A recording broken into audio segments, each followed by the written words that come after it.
There is a war that most people never think about when they think about the Second World War.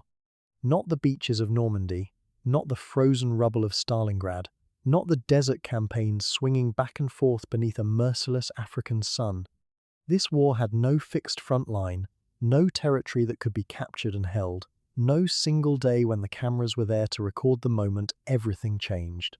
It was fought in darkness, in cold so brutal it could kill a man in the water within minutes, across millions of square kilometers of open ocean where there were no witnesses and no rescue was guaranteed.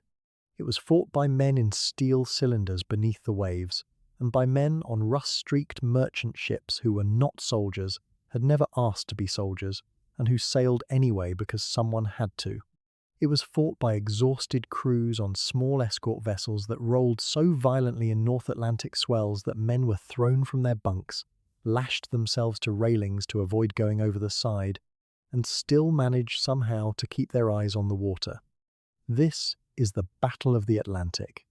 And in 1940, before the great Wolfpack battles that most histories focus on, before the codebreakers had cracked the enemy's communications, and before either side had developed the weapons and tactics that would eventually decide the outcome, this war was already being lost and won one ship at a time in seas that neither side truly controlled.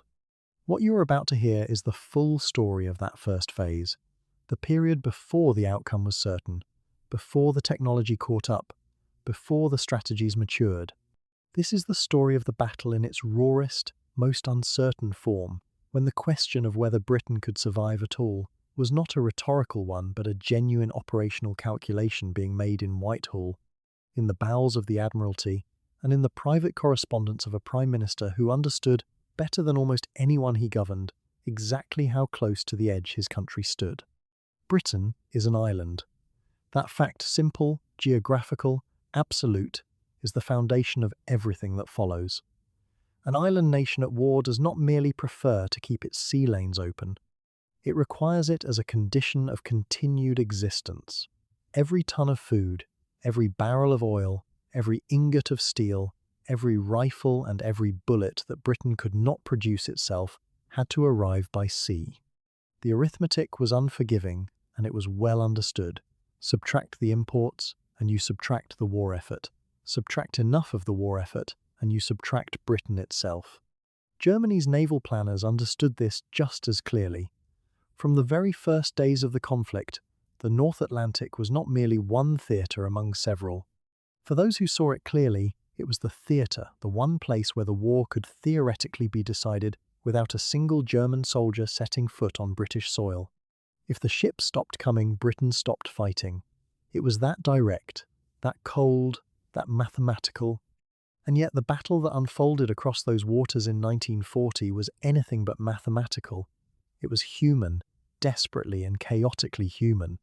It was shaped by institutions that had learned the wrong lessons, by commanders who argued with each other when they should have been listening, by technology that was promised to work and frequently did not, and by ordinary men, sailors, officers, engineers, wireless operators, who found themselves making decisions of life and death in conditions of extreme darkness, cold, exhaustion, and fear, with no certainty about what was happening 50 meters away from their own ship, let alone across the breadth of the ocean. The story of 1940 in the North Atlantic is a story of gaps. Gaps in escort coverage where convoys crossed the mid-ocean unprotected. Gaps in air patrol where no aircraft could reach. Gaps in intelligence that left convoy routes dangerously predictable. Gaps between what the convoy system promised and what it could actually deliver.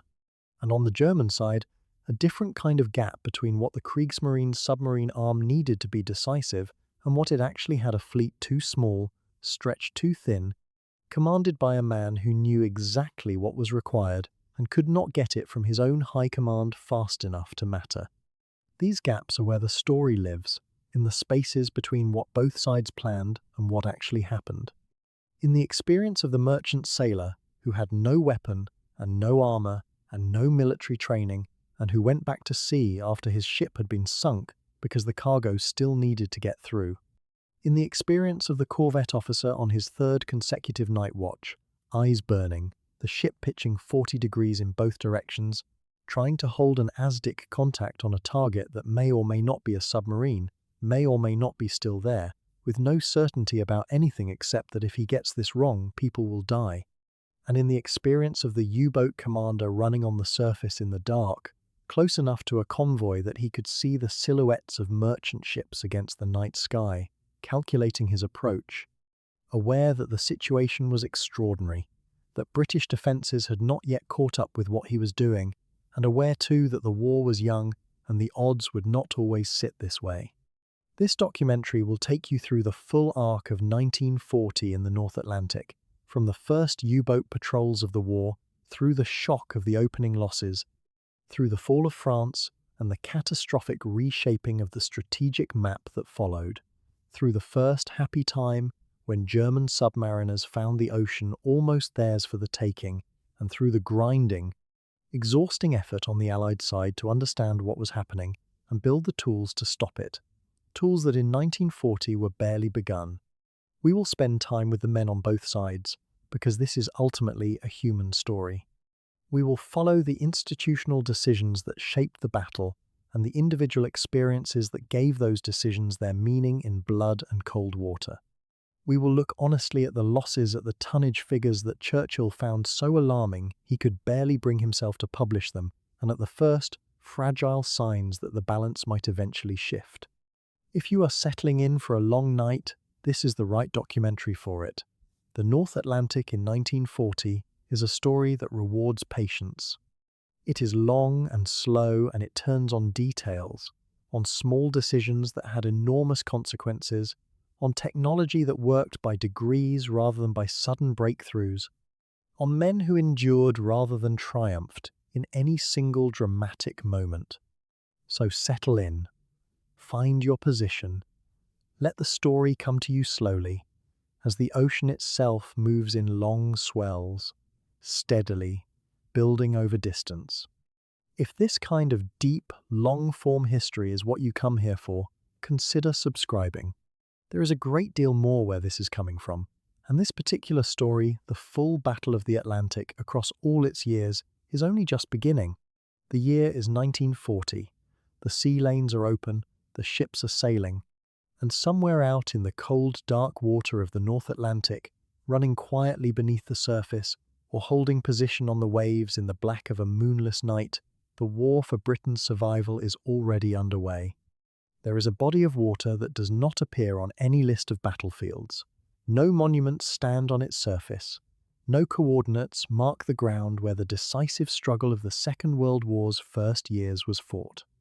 It has no fixed front line, no terrain to hold, no high ground to seize. It is simply water-grey, cold, indifferent, stretching from the western coasts of the British Isles all the way to the ports of North America. Roughly 3,000 miles of open ocean separating a nation at war from the resources without which that war could not continue for a single season. This is the North Atlantic. And in the autumn of 1939, it became the most important stretch of water on Earth. To understand why, you have to understand what Britain actually is. The island sits in the northeastern corner of the Atlantic, with roughly 47 million people crowded onto a landmass that cannot feed itself, cannot fuel itself, and cannot arm itself without constant resupply from abroad. The soil of the British Isles produces perhaps 60% of the food the population requires in peacetime. In wartime, with agricultural land under pressure and civilian consumption competing directly with military need, that fraction shrinks further. The steel mills of Britain's industrial heartland depend on iron ore shipped in from abroad. The Royal Navy, the merchant fleet, the factories, the farms, the homes, all of it runs on oil, and almost none of that oil comes from British ground. Before the first shot was fired in 1939, the geography of Britain's survival was already written in its import ledgers. The numbers tell a story that the government in London understood very clearly, even if it did not always act on that understanding with sufficient urgency. In the late 1930s, Britain was importing somewhere in the region of 55 million tons of cargo per year. Food, oil, raw materials, manufactured goods from the Empire, and from across the Atlantic, all of it arriving by sea, all of it flowing through a network of ports on the western and southern coasts of the island. When war came, the civilian requirement did not disappear. It could be reduced by rationing, by substitution, by efficiency, but it could not be eliminated. Simultaneously, the demands of military production, steel for ships and tanks and aircraft, oil for every engine of war began to climb sharply upward. The sea lanes were not a convenience. They were the circulatory system of the British war effort, and if they were severed, the patient would not merely weaken, it would die. The North Atlantic route was not the only corridor through which supplies could travel, but in 1940 it was overwhelmingly the dominant one. The route from North America, from the ports of Halifax and New York, from the Great Lakes industrial cities and the Canadian prairies, represented the largest single source of everything Britain needed that it could not produce at home. American and Canadian food, American steel, American oil, American machine tools, American raw materials, all of it loaded into the holds of merchant ships, assembled into convoys, and sent eastward across the ocean toward Liverpool, toward the Clyde, toward Bristol. The route around the Cape of Good Hope from the Eastern Empire was longer by weeks and could supplement but never replace the Atlantic corridor. The Mediterranean was contested and dangerous. The North Atlantic was the artery, and everyone who understood the war's strategic geometry knew it. Germany's naval planners understood it with particular clarity. The First World War had already demonstrated exactly this vulnerability. Between 1915 and 1917, the Imperial German Navy's submarine campaign had come closer to strangling Britain into submission than almost any land battle of that conflict. Imports had collapsed. Food queues had lengthened. The government had contemplated the previously unthinkable that the island might be forced into a negotiated peace simply because it could not be fed. The convoy system, introduced belatedly in 1917, had blunted the submarine campaign and helped turn the tide. But the lesson of those years that Britain's maritime supply lines were its most exploitable weakness had not been forgotten in Berlin. When German naval planners looked at the map in September 1939, they saw exactly the same vulnerability their predecessors had identified a generation earlier, now potentially even more exposed because the scale of Britain's industrial war effort made its dependence on imports greater than ever before. The North Atlantic also presented a set of physical realities that made protecting those supply lines genuinely, brutally difficult. The ocean is vast in a way that maps do not convey. A convoy of 30 or 40 merchant ships occupies perhaps a few square miles of ocean surface.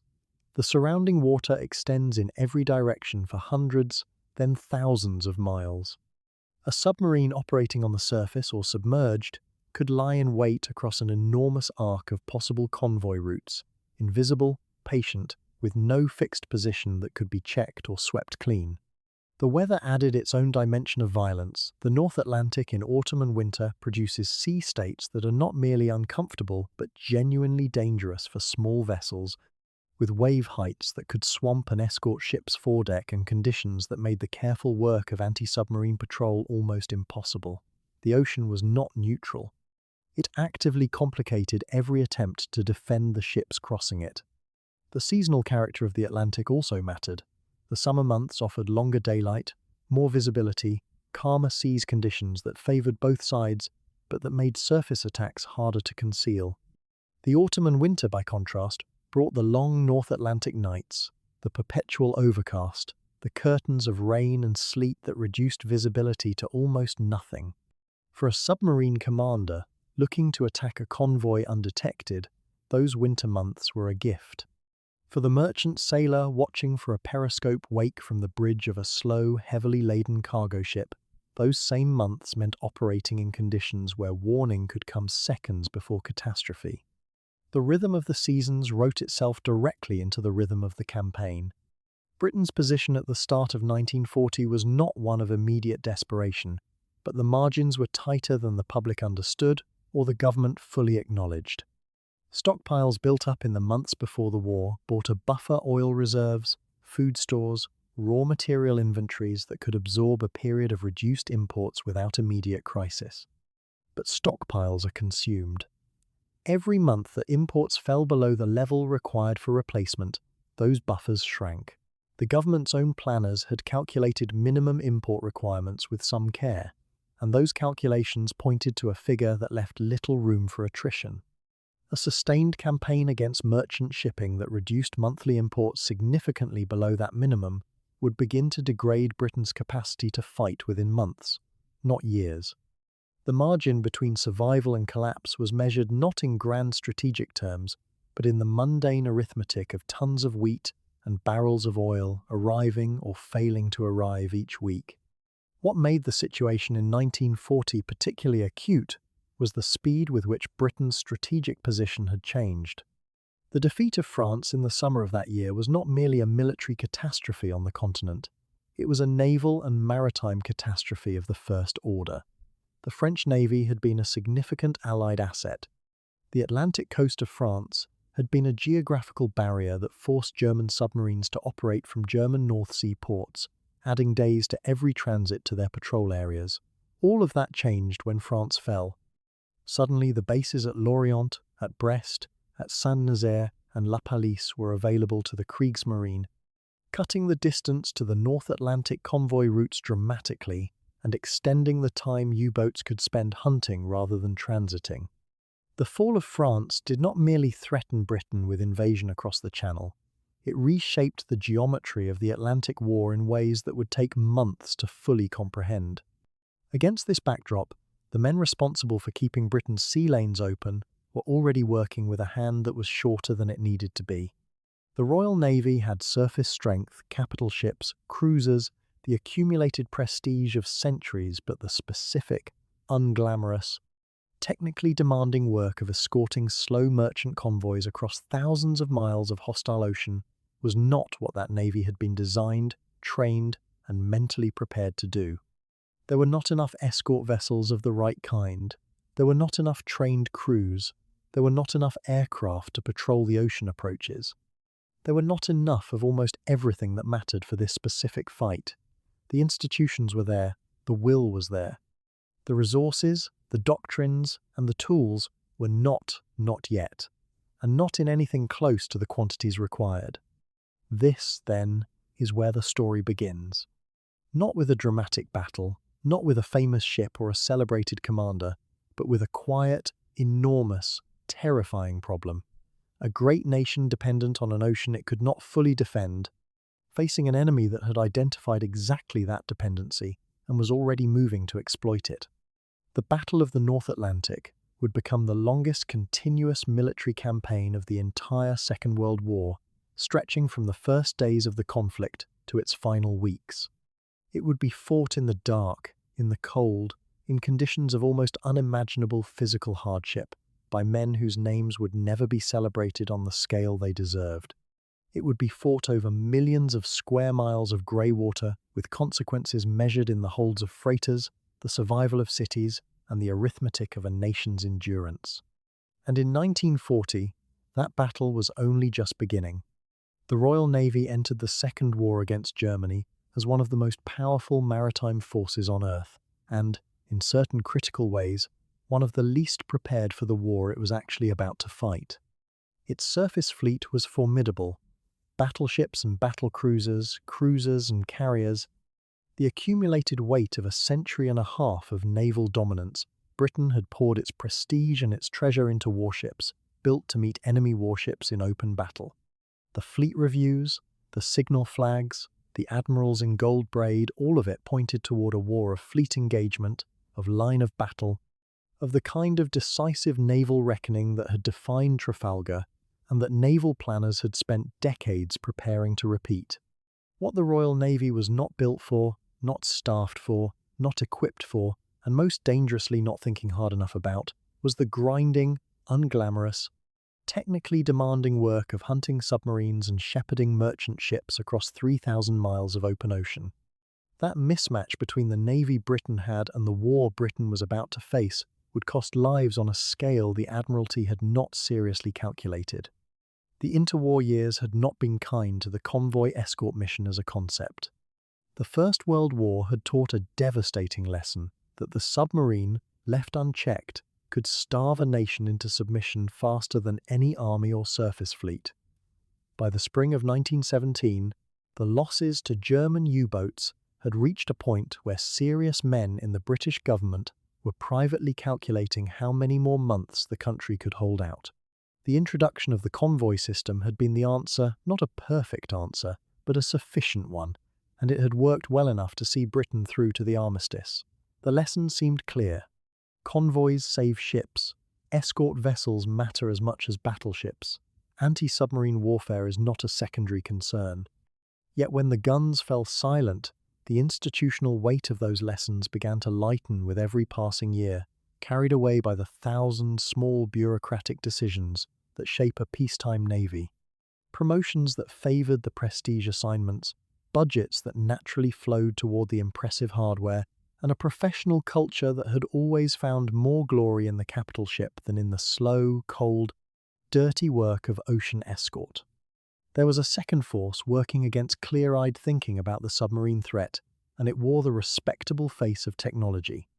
In the 1920s, British naval scientists had developed a device called ASDIC, an underwater sound ranging system that could, under the right conditions, detect a submerged submarine at a useful range and provide a bearing toward it. The name itself derived from the Allied Submarine Detection Investigation Committee that had commissioned the research during the First World War, and by the interwar period, ASDIC had become something close to an article of faith within the Royal Navy's anti-submarine establishment. Senior officers spoke of it in terms that, in retrospect, carry the unmistakable flavour of wishful thinking. The submarine problem, they suggested, had essentially been solved. Future U-boats would find themselves hunted down by ASDIC-equipped escorts before they could do serious damage. The convoy system would be supplemented, or perhaps eventually replaced by active hunting groups that would simply track and destroy any U-boat that dared enter protected waters. It was a reassuring picture. It was also, in several critical respects, wrong. ASDIC was a genuine technological achievement. In controlled conditions, against a cooperating target, at moderate range, and in favourable water temperatures, it performed reasonably well. But the North Atlantic is not a controlled environment. Temperature layers in the water deflect sound beams unpredictably. A U-boat moving at depth could exploit the geometry of an ASDIC beam to slip around or beneath it.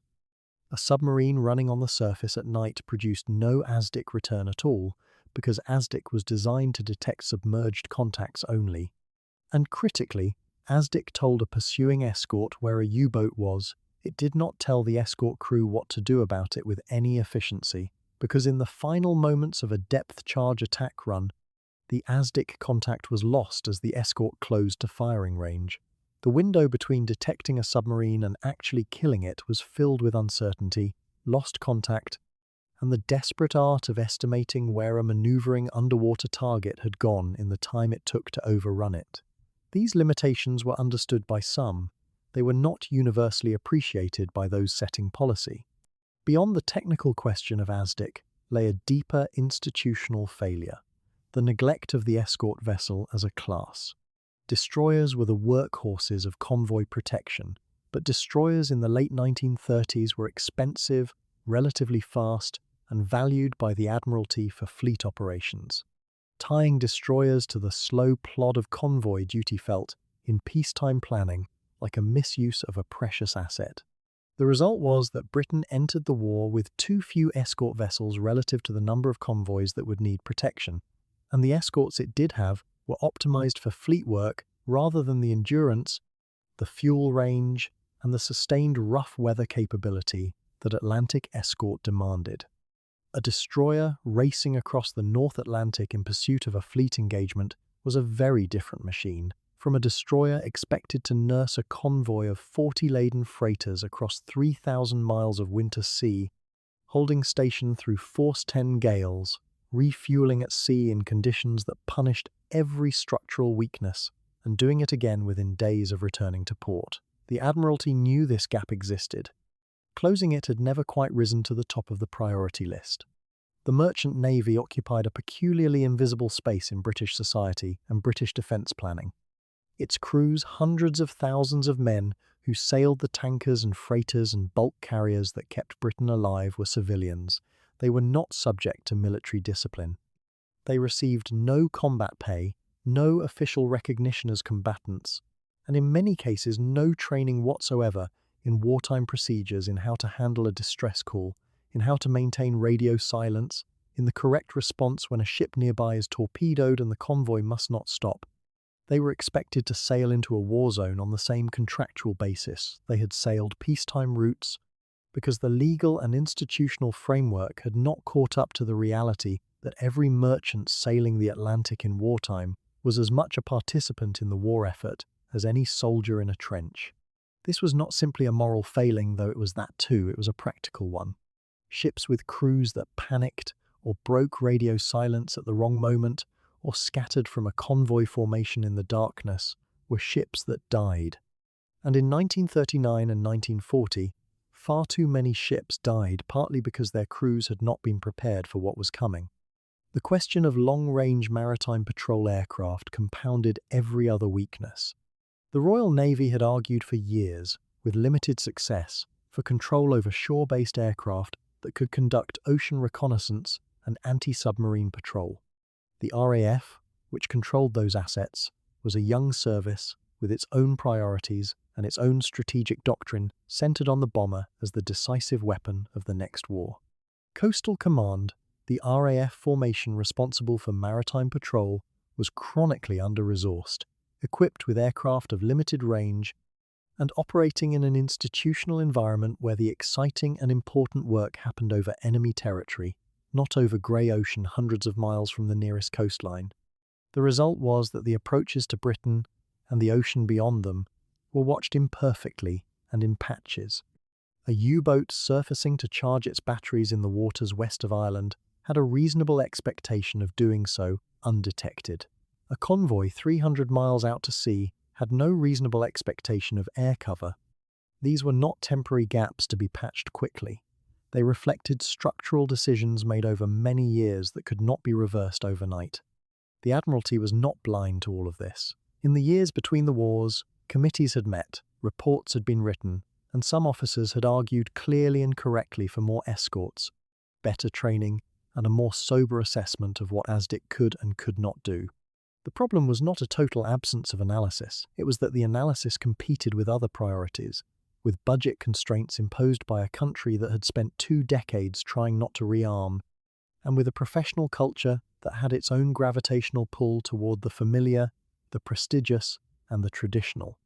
The submarine had won its battles in the First World War partly by surprise, by being newer and more capable than anyone had adequately prepared for. The troubling truth of 1939 was that Britain had had 20 years to prepare for the submarine's second appearance, and had spent those years doing other things. When war was declared in September of 1939, the Royal Navy moved quickly to reintroduce the convoy system.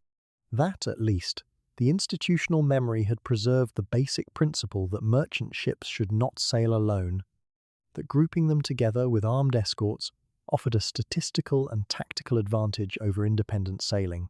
But a system requires resources to function, and the resources were thin, escorts were scarce. Training was uneven.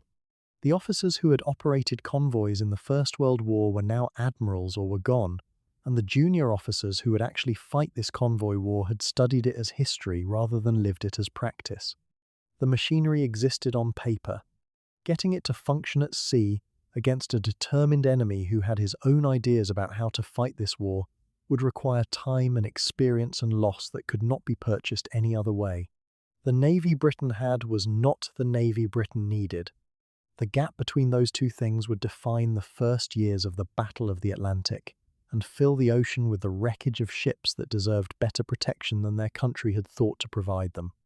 What made this doubly painful was that the men who would pay the price for these institutional failures were not the men who had made them. The admirals who had presided over interwar budget meetings would not freeze on the bridge of a corvette in a North Atlantic gale. The committees that had concluded ASDIC had solved the submarine problem would not be aboard a merchant tanker when a torpedo struck at 3 a.m. with no warning and no lights and nothing but cold black ocean in every direction. The costs of the wrong decisions made in warm offices in peacetime London, would be paid by merchant sailors who had signed on to sail freight, by corvette crews who were still learning which end of a ship faced forward, and by the passengers and crews of vessels that went down before their escort even knew a U-boat was in the water. That accounting had already begun. The sea was already collecting its first debts. And the full weight of what had been neglected was only just starting to make itself known. When Germany went to war in September 1939, its navy went to war unready. Not unready in the way that armies are sometimes unready, short of ammunition, short of trained men, short of the 10,000 small things that war consumes. The Kriegsmarine was unready in a deeper, more structural sense. It had been built toward a vision of naval power that required years, perhaps a decade more to complete, and history had refused to wait.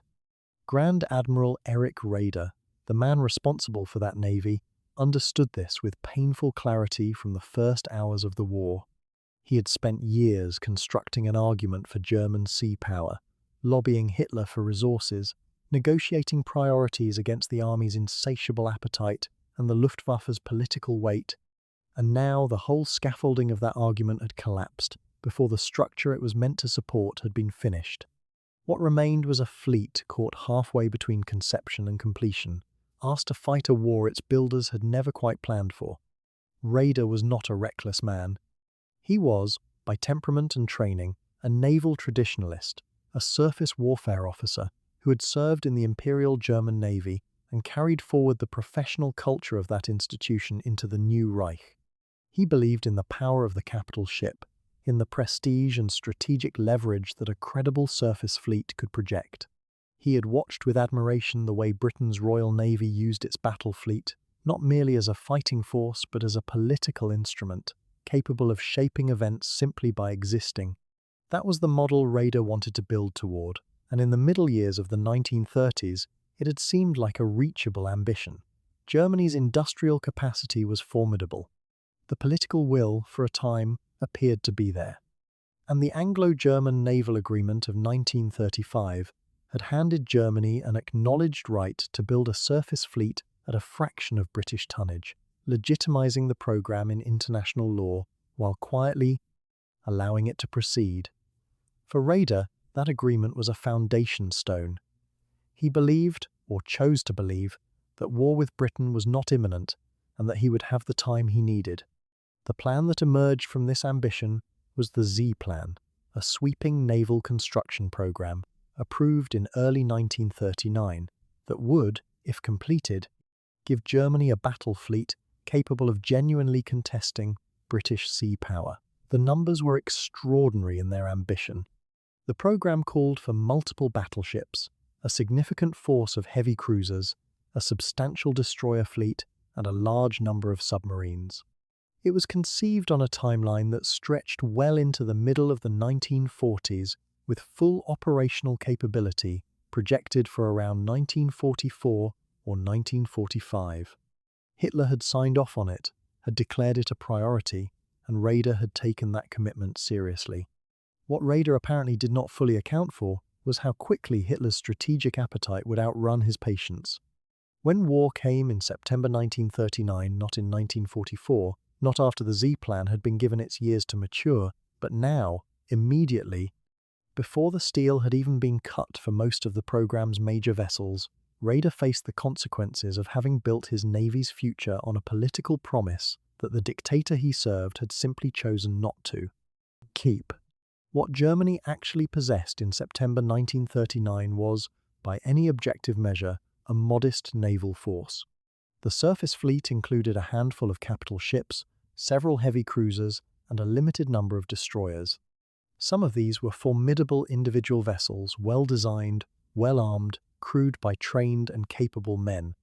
But the fleet as a whole was nowhere near strong enough to challenge the Royal Navy in open battle.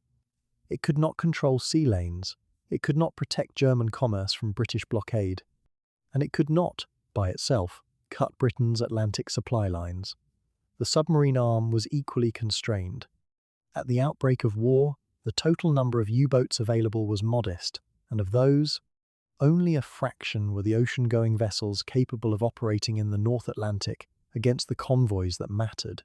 The rest were coastal or training boats, suited for the Baltic and the North Sea but not for the deep Atlantic campaign that would actually threaten British survival.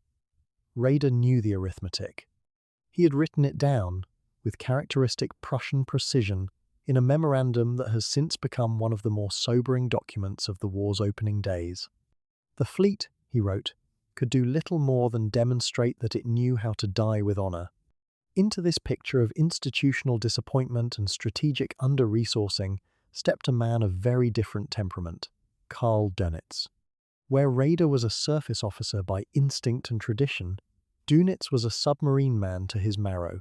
He had commanded U-boats in the First World War, had been captured, had spent time as a prisoner of war thinking about nothing else, and had come home from that experience convinced that the submarine was not merely a useful tactical weapon, but the decisive strategic instrument Germany possessed at sea.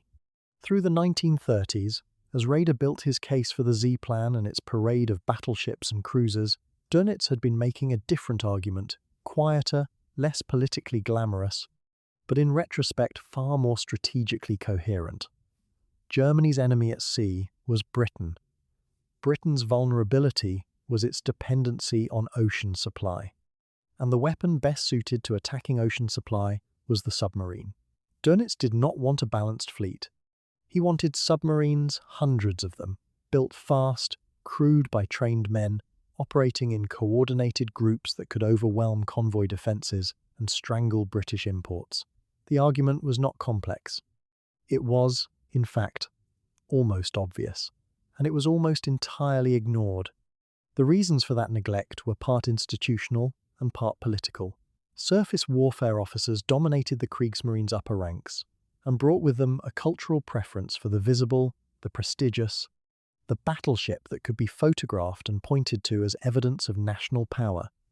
Submarines were tools of attrition, unglamorous, invisible, associated in the German naval memory with a campaign that had come close to success in the First World War, but had ultimately drawn the United States into the conflict and contributed to Germany's defeat.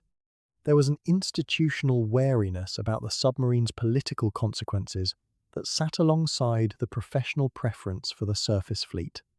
And there was Hitler himself, who was an army man at heart and responded to the visual drama of large warships in ways that made investment in submarine construction feel like a harder political sell than it should have been.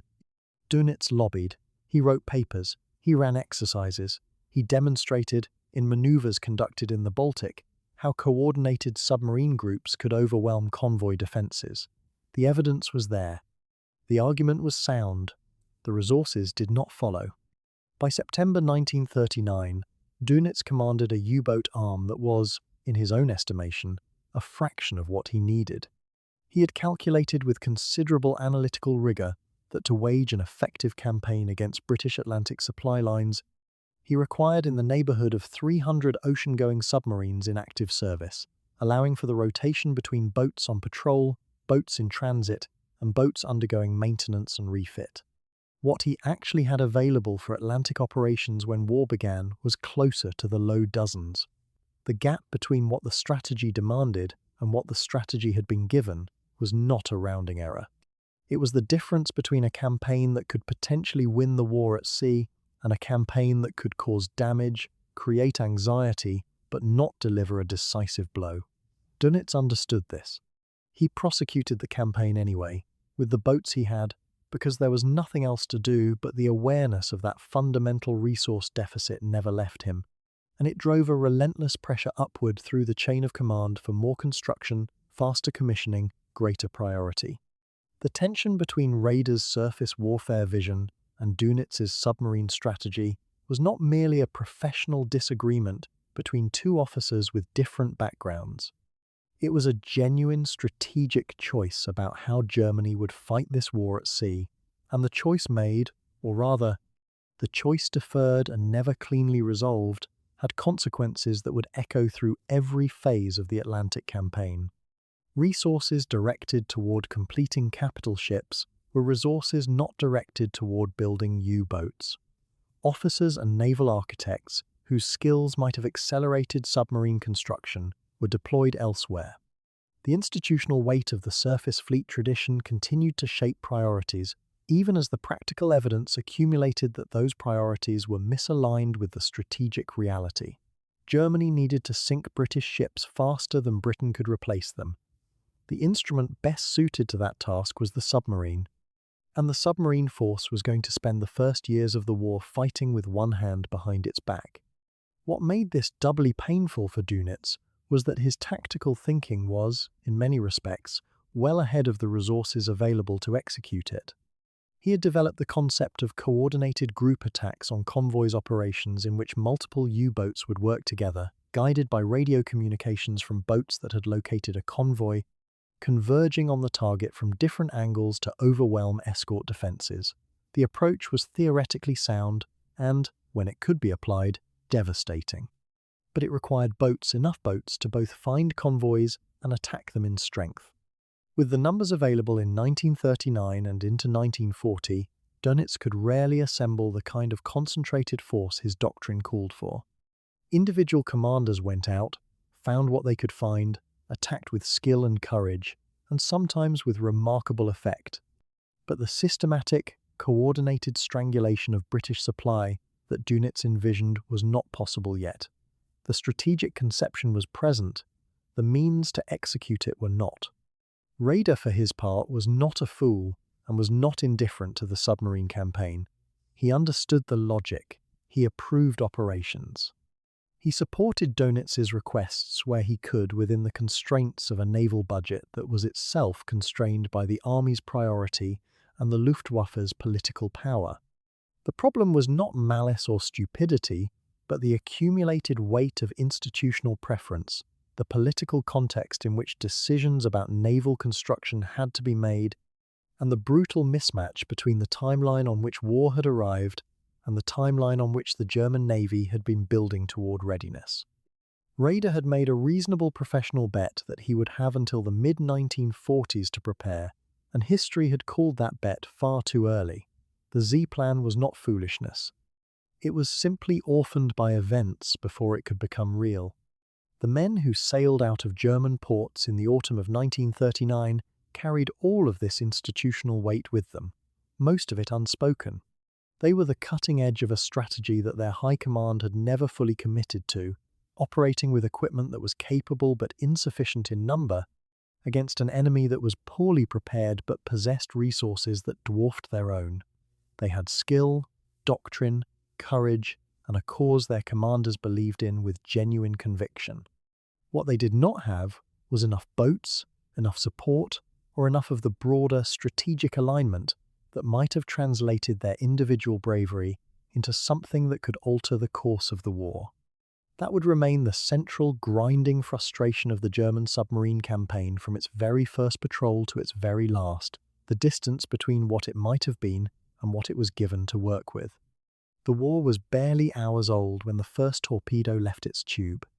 On the 3rd of September 1939, within hours of Britain's declaration of war against Germany, the passenger liner Athenia was struck in the North Atlantic. She had been carrying civilians, including women and children, when the torpedo hit. More than 100 people died. The German Naval Command initially denied responsibility and then scrambled to manage the fallout. It was not the opening Karl Dönitz had planned, and the political consequences were severe. The last thing Germany needed was to inflame American opinion before the war had even found its shape. But beneath the diplomatic embarrassment, a harder truth was already announcing itself. The Atlantic was now a battlefield, and Britain's connection to the world beyond its shores had just become the most contested line on the map. The U-boats that sailed in September 1939 were fewer than Dönitz had wanted, and in many cases less capable than the threat they represented. Germany had entered the war with somewhere around 57 submarines, but a significant number of those were small coastal vessels, unsuitable for deep ocean operations. The ocean-capable boats numbered in the dozens, and Dönitz knew that at any given time, accounting for boats in transit, under repair, or working up after commissioning, his operational strength in the Atlantic was a fraction even of that modest figure. He had argued before the war that Germany needed 300 submarines to strangle British trade.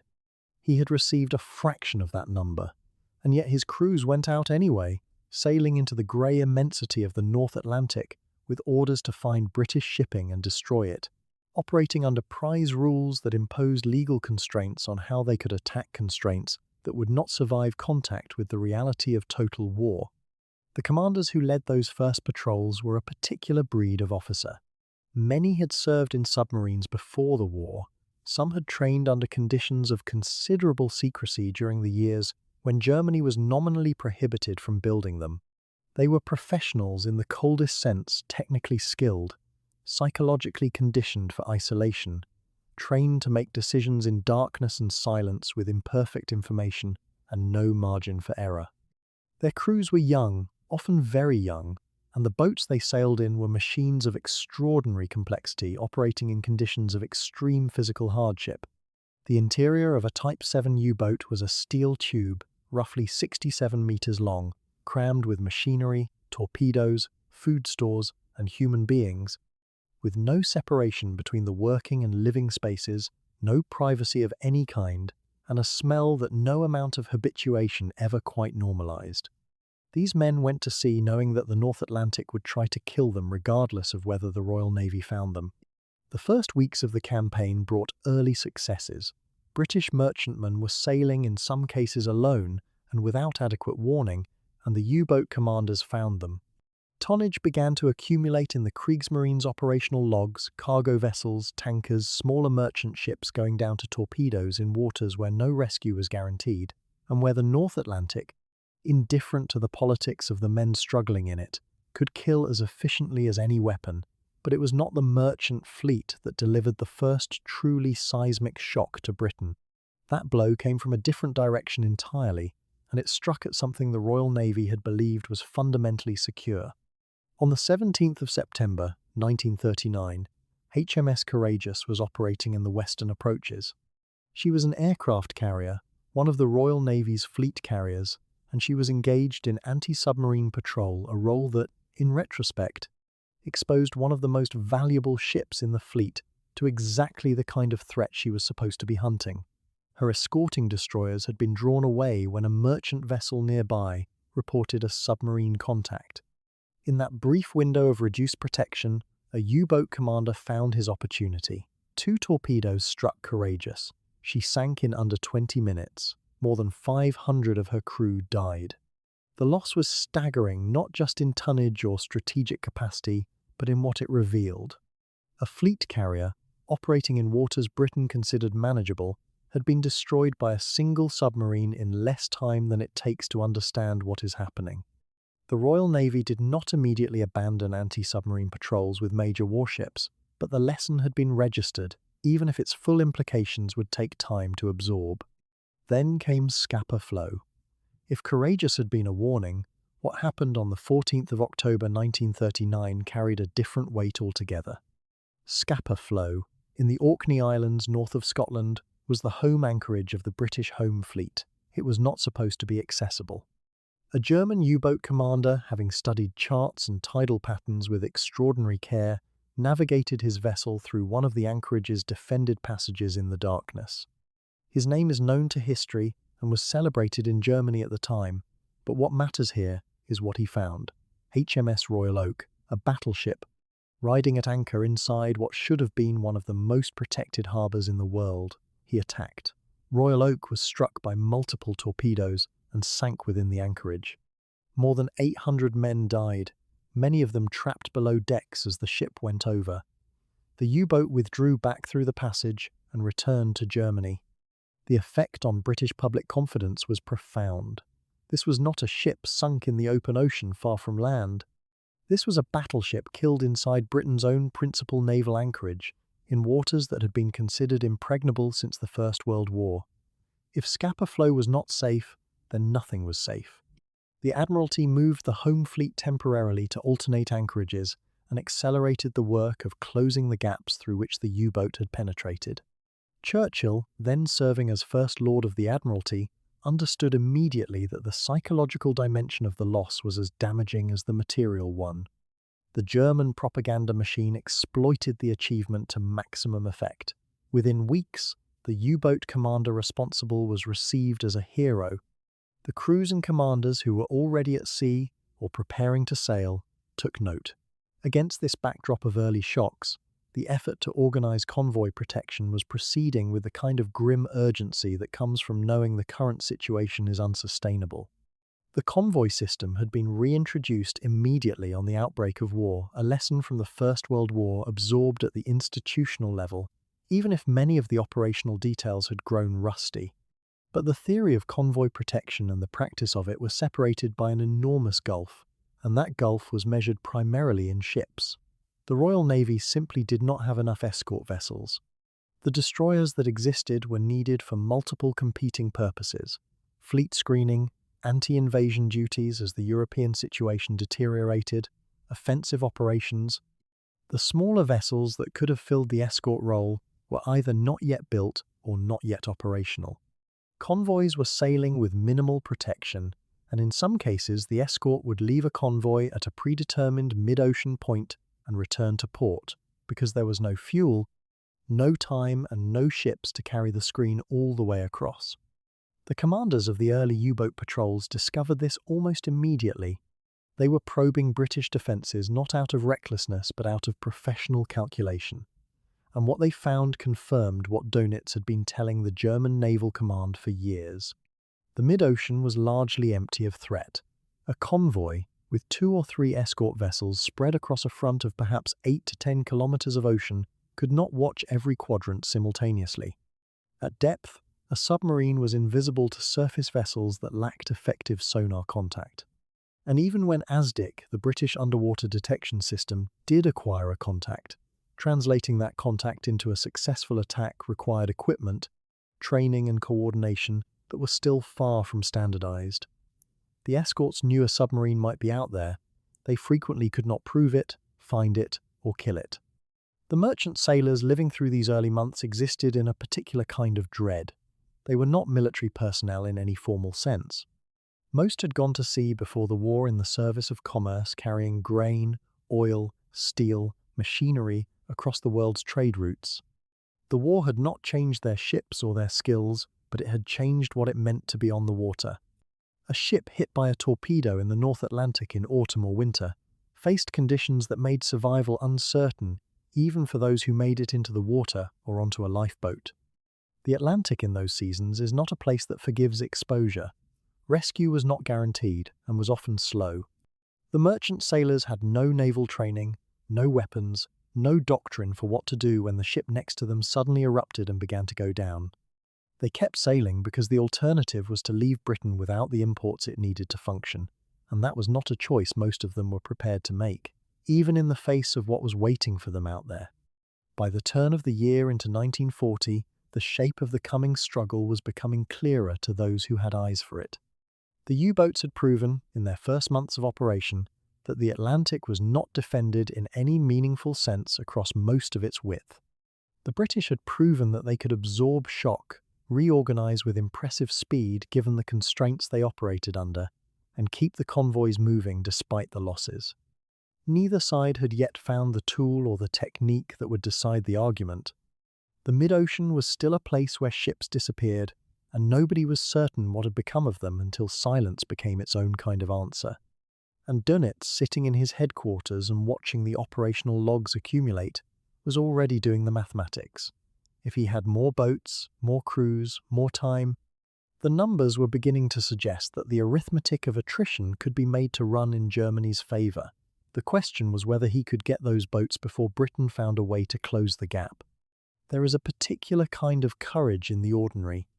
Not the courage of a man charging a machine gun position or pulling a crippled aircraft back toward home, but the quieter, more grinding courage of a man loading a ship he knows may never reach port, of a harbour master working by lamplight to move 1,000 administrative pieces across a board, of a naval officer signing off on a convoy plan that he knows is already, structurally, incomplete. The convoy system that Britain reintroduced in the first days of September 1939 was built on exactly that kind of courage. It was a system assembled under enormous pressure with insufficient resources, in the knowledge that it was better than nothing and the equally uncomfortable knowledge that better than nothing might not be enough. The concept itself was not new. Britain had learned the hard way during the First World War that merchant ships sailing alone were simply targets, and that grouping them together under naval escort dramatically reduced losses, not because it made individual ships harder to hit, but because it made them vastly harder to find. A single vessel moving across 3 million square miles of ocean is a small needle in an enormous haystack. A convoy of 30 or 40 ships is a larger needle, but the haystack does not shrink. The mathematics of ocean search had favoured the convoy in 1917, and they still favoured it in 1939. What had changed was the scale of the problem, the technology being deployed against it, and the degree to which the Royal Navy had allowed its convoy expertise to atrophy during the interwar years. The Admiralty had not entirely forgotten the lessons of the previous war. The Trade Division had maintained a skeleton framework for convoy operations, and within days of the declaration of war, the machinery began to turn. Ships were assembled in port, allocated to convoy cycles, assigned Commodore vessels, and issued with routing instructions. The convoys moved in formations, lines of ships separated by measured distances, each column maintaining its spacing, the whole formation resembling, from the air, a slow-moving geometric pattern on the grey surface of the Atlantic. The organization required to produce this was considerable. Signals had to be coordinated between port authorities on both sides of the ocean. Sailing dates had to be synchronized with the availability of escorts. Routing instructions had to be drawn up and distributed without falling into enemy hands. Every convoy that sailed represented weeks of invisible administrative labor, and in the autumn of 1939, the men and women doing that work were learning their jobs at the same speed as the war was developing its appetite.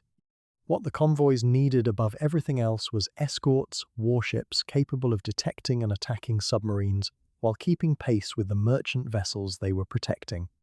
What Britain actually possessed in 1939 was a mismatch between those two realities. The Royal Navy had invested heavily in destroyers during the interwar period, but destroyers were expensive, multi-role vessels that the fleet could not afford to assign exclusively to convoy duty. The ships available for escort work were therefore a mixture of older destroyers, sloops, and the various smaller craft that could be assembled from whatever was not immediately required elsewhere. They were not plentiful enough, not fast enough in all conditions, and not specifically optimized for the long, grinding work of Atlantic escort. More critically, the numbers simply did not allow for continuous protection across the full length of a convoy route. This is where the structural flaw became most dangerous. A convoy departing British waters would be assigned an outbound escort, a small group of vessels that would accompany it as it cleared the western approaches and moved out into the open Atlantic. At a certain point, somewhere roughly 200 or 300 miles west of Ireland, those escorts would turn back. They had to. Their fuel range did not allow them to go further and return home, and no refueling infrastructure existed mid-ocean. The convoy then crossed the central Atlantic alone.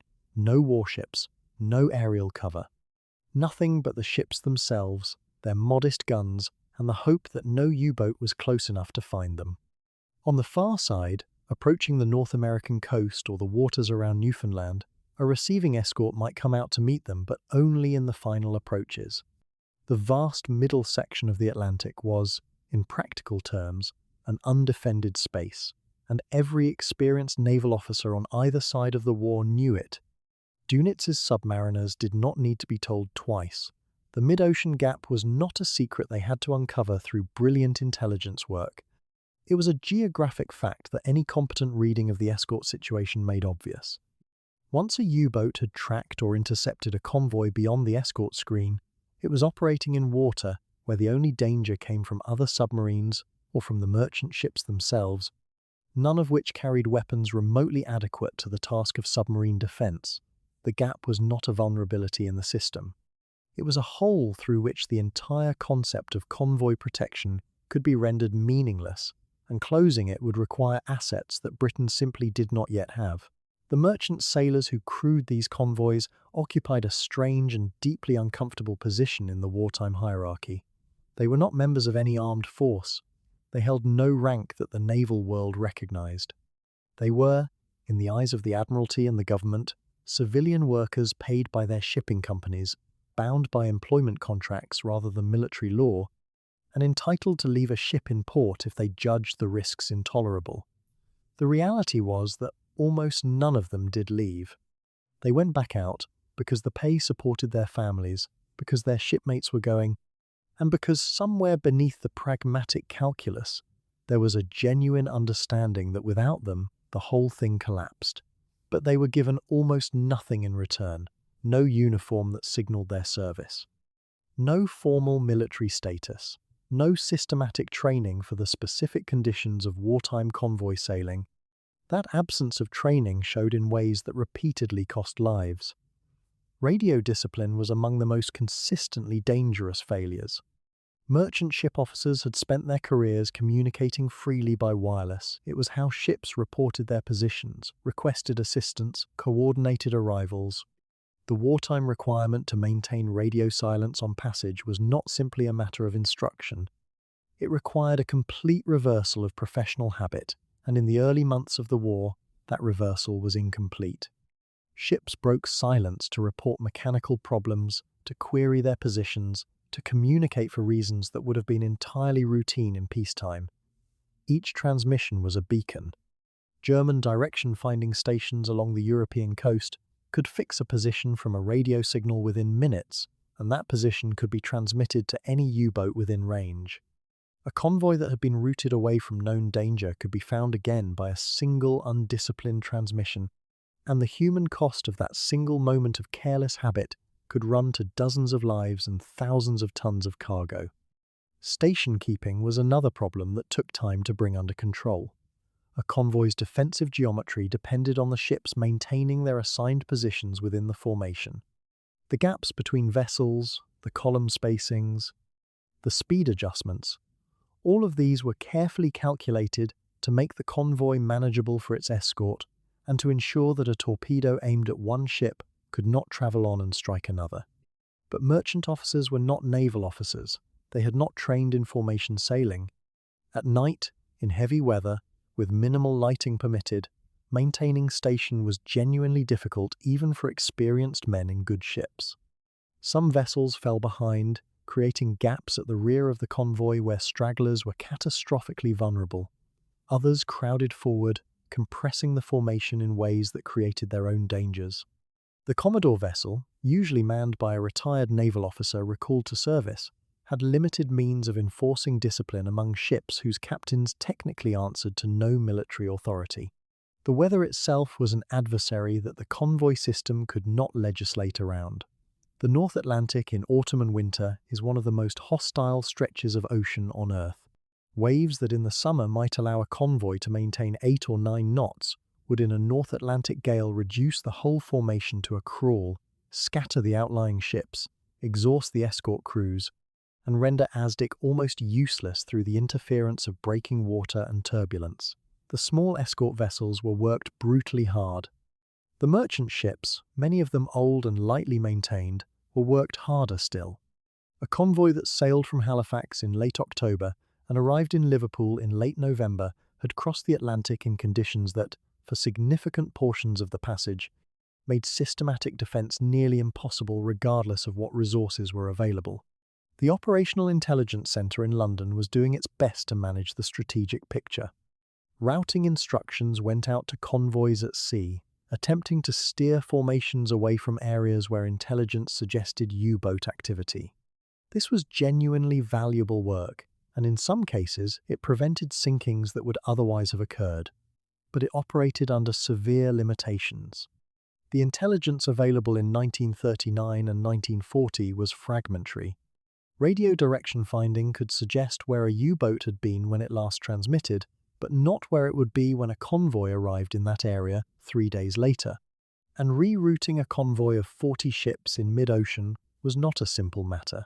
The further a formation was pushed from its planned route, the more it compressed the fuel margins of its escort, the more it disrupted the receiving arrangements on the far side, and the more it potentially moved the convoy into a different danger area that intelligence had not yet identified. What 1939 and the early months of 1940 revealed was that the convoy system was not a solution to the U-boat threat. It was a framework, a necessary, genuinely important framework, but one with structural gaps large enough for entire convoys to fall through. The men who administered it were competent and, in many cases, brilliant. The men who sailed in it were brave in a way that asked nothing in return. But bravery and competence cannot substitute for ships, aircraft, trained crews, and the time it takes to build them. Britain had reintroduced the convoy system fast enough to prevent immediate catastrophe. What it had not yet managed was to build the system capable of winning the war the convoys were being asked to sustain. There is a moment in any campaign when geography stops being background and becomes fate. For Britain, that moment came in the spring of 1940. Not in the skies above southern England, not in the deserts of North Africa, but in the cold calculation of a map that showed, with brutal clarity, how completely the strategic picture of the North Atlantic had changed in the space of barely 3 months. What had been a difficult battle fought from positions of some advantage suddenly became something far more dangerous.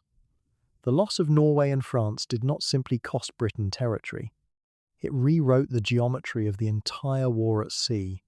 Germany moved against Norway in April of 1940, and although British and Allied forces fought to contest the invasion, the campaign ended in evacuation and defeat. The strategic logic behind the German operation was clear enough: secure the iron ore routes from Sweden, deny Britain a potential foothold to the north, and protect Germany's Baltic flank. What the operation delivered beyond those aims, however, was something that changed the complexion of the Atlantic War in ways that would take months to fully understand. Norway's long, fragmented western coastline, studded with deep fjords that had been sheltering ships from the open sea for centuries, now belonged to Germany. The distance a U-boat had to travel simply to reach open Atlantic water shrank considerably. Hours that had previously been spent transiting through exposed sea lanes could now be spent on patrol, hunting. But Norway, for all its geographic gifts, was only half the story. 6 weeks after the Norwegian campaign concluded, France collapsed. The speed of it shocked even those who had privately doubted French resilience. In barely 6 weeks of fighting, a nation that the British had counted on as a continental anchor simply ceased to exist as a military power. What followed was a British evacuation from Dunkirk that saved men but abandoned most of their equipment. And then, in the weeks that followed, France's formal armistice with Germany. For the soldiers and politicians living through it, the fall of France was a political and military catastrophe of the first order. For the submariners of the Kriegsmarine, it was something very close to a gift they had not dared expect. The French Atlantic coast runs roughly from the Breton Peninsula in the north down past the Bay of Biscay to the Spanish border in the south. Its ports, Brest, Lorient, Saint-Nazaire, La Pallice, Bordeaux, had been built and developed over centuries of Atlantic trade and naval competition.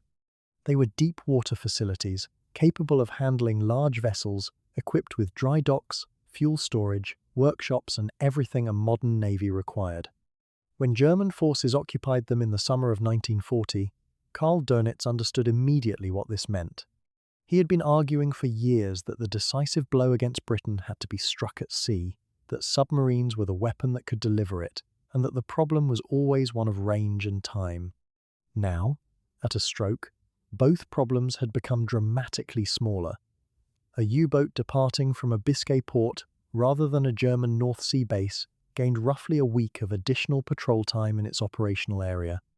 Over the course of a month, across a flotilla of boats, that translated into a multiplication of striking power that no shipyard program could have matched. The British had understood this risk in abstract before the war. The entire logic of the naval guarantee to France had partly rested on the assumption that French Atlantic ports must not fall into hostile hands. Plans had existed, in theory, for what might be done if they did, but plans are one thing and reality is another. When Dönitz began the process of moving his operational headquarters westward, ultimately establishing his command at Lorient, the reality arrived with it. The first U-boats to operate from French bases were already at sea before the summer was out, and the difference was immediately apparent. Patrol times extended. Operational areas that had previously required careful rationing of fuel and time were now accessible with room to spare. The hunting ground had moved west, and the hunters could stay in it longer. Compounding all of this was the second catastrophic consequence of France's fall: the loss of the French Navy as a fighting partner. The Marine Nationale had been a serious force not equal to the Royal Navy, but significant in its own right, particularly in the Atlantic and the Mediterranean. French destroyers and cruisers had contributed to escort operations and had provided coverage that the Royal Navy could not manage alone with its existing numbers. When France signed its armistice, that partnership ended overnight. Some French naval personnel and a handful of vessels joined the Free French forces that Charles de Gaulle was attempting to organize in Britain. But the bulk of the French fleet either sat idle in North African ports or remained in French metropolitan harbours under armistice terms. Churchill, calculating that a revived French government under German pressure might ultimately hand those warships over to the Kriegsmarine, authorised the operation at Mers el-Kebir in July of 1940, in which Royal Navy forces attacked the French fleet at anchor. The action was operationally devastating for France, politically agonising for Britain, and a measure of just how desperate the strategic arithmetic had become. Britain could not afford to gamble on French intentions when German use of those ships might tip the naval balance beyond recovery. With the French gone from the equation, the burden on the Royal Navy became almost impossible to calculate cleanly. Ships that had been counting on French support in the western approaches now had to operate without it. The Western Approaches Command itself was relocated from Plymouth to Liverpool in the early months of 1940, a practical adjustment that reflected the changed reality. The convoy battles were moving west and north, further out into open water, and the administrative and operational centre of British Atlantic defence needed to move with them. This was not a retreat in any symbolic sense. It was a recognition that the geography of the struggle had shifted, and that British organisation would have to shift with it. The shift had a physical dimension that statistics alone could not fully express. A convoy entering the eastern Atlantic from the west was now approaching waters where U-boats, based in Biscay, could operate with far greater endurance than before. At the same time, the escorts protecting those convoys were still operating under the constraint of limited fuel and range, turning back at roughly the mid-ocean point and leaving ships to complete the journey without protection. The gap between where British escort coverage ended and where convoys came back under coverage from the other side had always existed as a theoretical vulnerability. Now, with U-boats able to reach it easily and linger within it, that gap became the killing ground. The geometry was remorseless. Germany's reach had extended precisely where Britain's protection had always been thinnest. The Norwegian fjords added a further dimension that was less immediately decisive but strategically significant over time. Large surface vessels, pocket battleships, heavy cruisers, and eventually the great capital ships of the Kriegsmarine could use Norwegian waters as covered anchorages from which to sortie into the Atlantic or threaten the northern convoy routes. The mere presence of major German surface units in Norwegian fjords forced the Royal Navy to maintain covering forces in northern waters that might otherwise have been deployed elsewhere. This was not a new problem. In the summer of 1940, it would become more acute in the years ahead, but the pattern was already being set. Norway had given Germany a long, sheltered flank from which to project menace in multiple directions, and every British ship watching the northern exits was a ship not escorting a convoy or hunting a submarine in the Atlantic. None of this had been inevitable. The fall of France, in particular, was not predetermined. Had the campaign in the West gone differently, had the Allied line held, had the encirclement at Dunkirk been avoided, had the armistice never been signed, the strategic map of the Atlantic War would have looked profoundly different through the remainder of 1940. This is not speculation for its own sake. It matters because it reveals how much of what followed was contingent, shaped by specific failures and specific choices, rather than by any irresistible tide. Germany had not planned for Biscay bases when the war began. The opportunity appeared, and Dönitz seized it with both hands. Britain had not planned for the complete loss of French naval cooperation. When it happened, there was no ready replacement. The war became harder because of these moments, not simply because it was always destined to be hard. By the time the summer of 1940 gave way to autumn, the transformation was complete in all its essential elements. The U-boats were sailing from France. The WW2 Condor long-range patrol aircraft were operating over the Bay of Biscay and further out, searching for convoys and relaying positions. The Royal Navy was stretched, its convoy escorts still too few, its coverage still ending hundreds of miles from where it needed to go. And somewhere in the calculus of losses and replacements, of ships sunk and ships launched and cargoes delivered and cargoes lost, the question of whether Britain could survive was being worked out in real time. The answer was not obvious.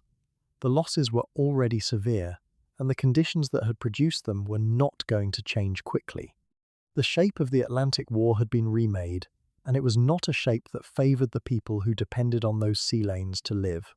What the spring and summer of 1940 ultimately delivered was not just a change in who held which ports and which coastlines, it was a change in the fundamental character of the campaign. Before Norway, before France, the Battle of the Atlantic had been difficult. Convoys were being lost, escorts were too few, and the mid-ocean gap already posed serious problems. But there had been a manageable quality to the struggle, a sense that existing arrangements, improved and extended, might hold the line.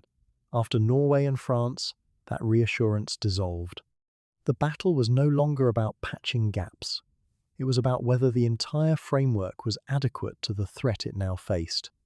That question would hang over every convoy, every patrol, every exhausted crew on every small escort ship through all the months that followed. The boats left Lorient in the early morning light, slipping past the harbour entrance into open water.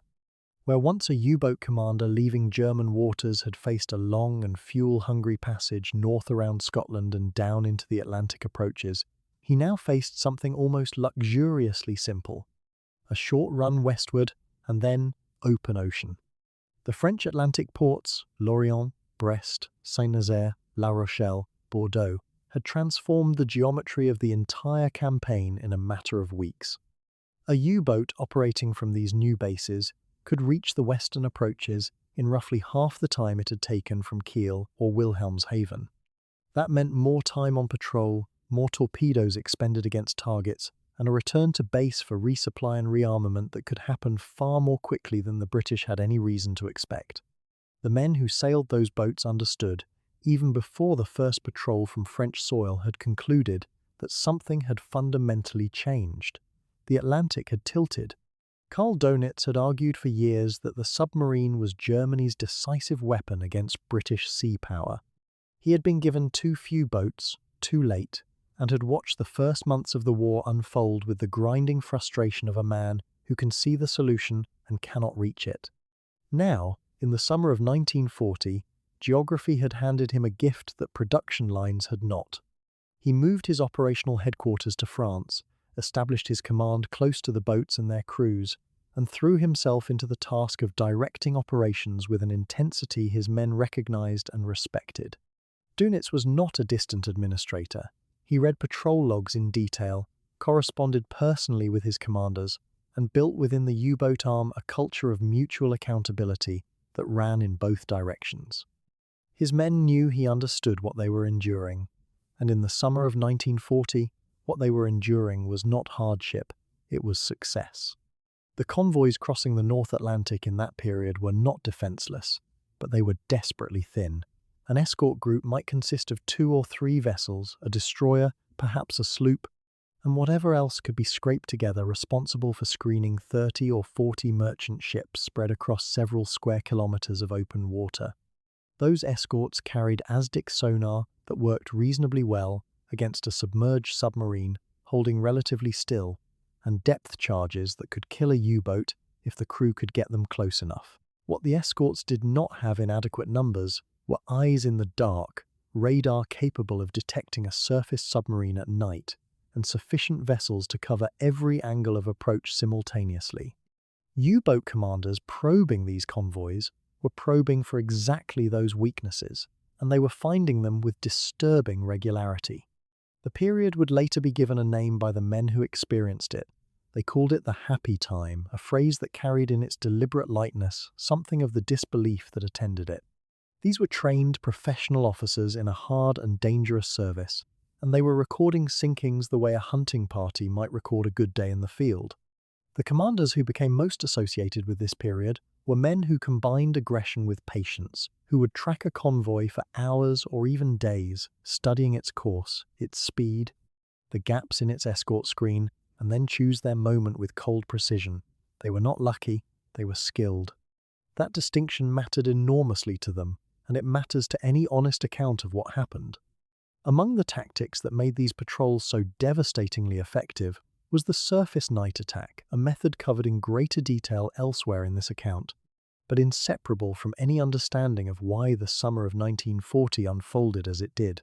A U-boat running on the surface at night presented almost no profile against the dark water.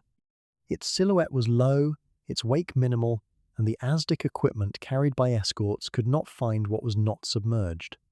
A commander who had positioned himself well could approach a convoy's flank, select his targets, fire, and withdraw before the first explosion had fully registered with the escort commander. By the time the escorts turned toward the threat and began searching, there was often nothing to find. The boat had slipped away on the surface, reloaded, and was already repositioning for another approach. It was a kind of warfare that the convoy's defenders had not been trained to counter and did not yet fully understand. The tonnage figures from this period tell a cold story. Through the summer and into the autumn of 1940, the monthly losses of Allied and neutral merchant shipping climbed toward numbers that the British Admiralty's own internal assessments identified as approaching critical. Hundreds of thousands of gross register tons of shipping cargo vessels carrying food, oil, steel, timber, raw materials without which the British economy and the British war effort could not function, were going to the bottom of the Atlantic.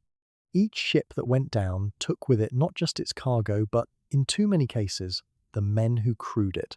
The replacement rate, the ships being completed in British and Allied yards, could not match the rate of destruction. The deficit was accumulating. And behind each tonnage figure was a real vessel, a real cargo, and real men who had not come home.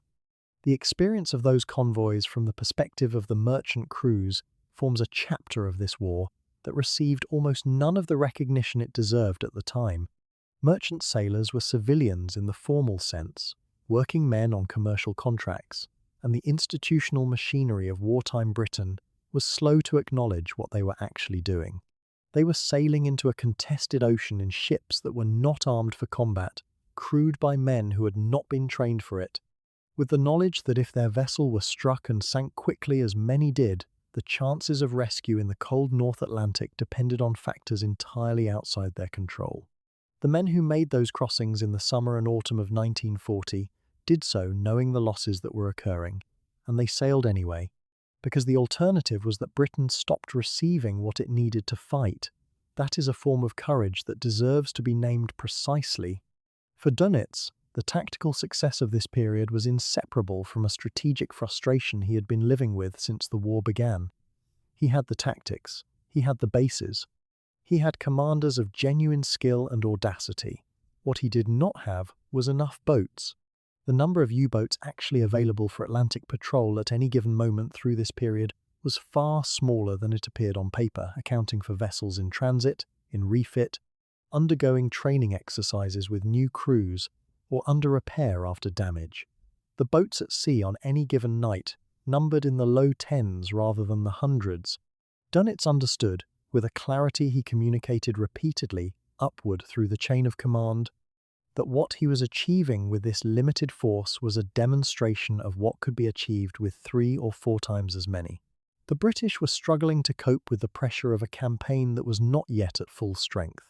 That understanding was both encouraging and troubling in equal measure. The broader strategic context pressing on both sides during this period cannot be separated from the daily reality of the convoy battles. Britain, in the summer of 1940, was a nation that had just lost France as an ally, had evacuated its army from Dunkirk with heavy loss of equipment, and was girding itself for the possibility of a German invasion across the Channel. The Battle of Britain was being fought in the skies above southern England. The resources of the Royal Navy and the Admiralty were stretched across multiple urgent theatres simultaneously.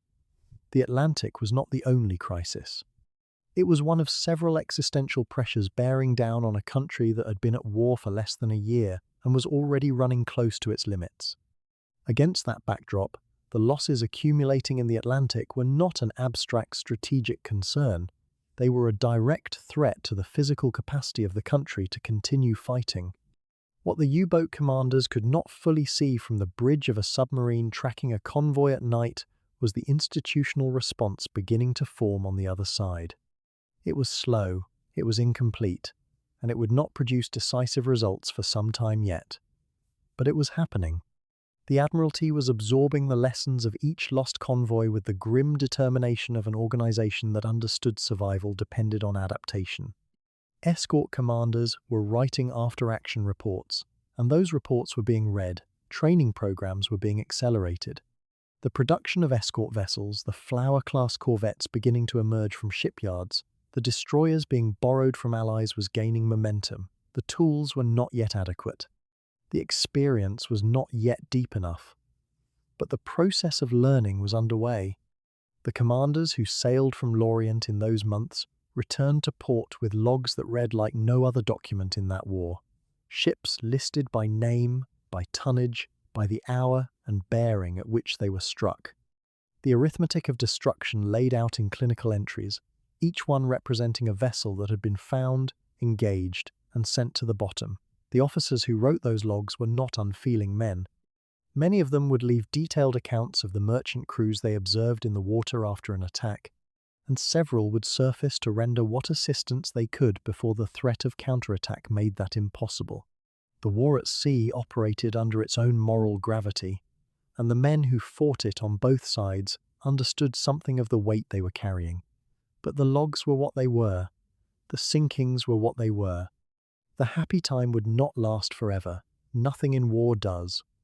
The British would learn, adapt, and eventually bring tools to the Atlantic that would shift the balance. The mid-ocean air gap would eventually be closed, however partially.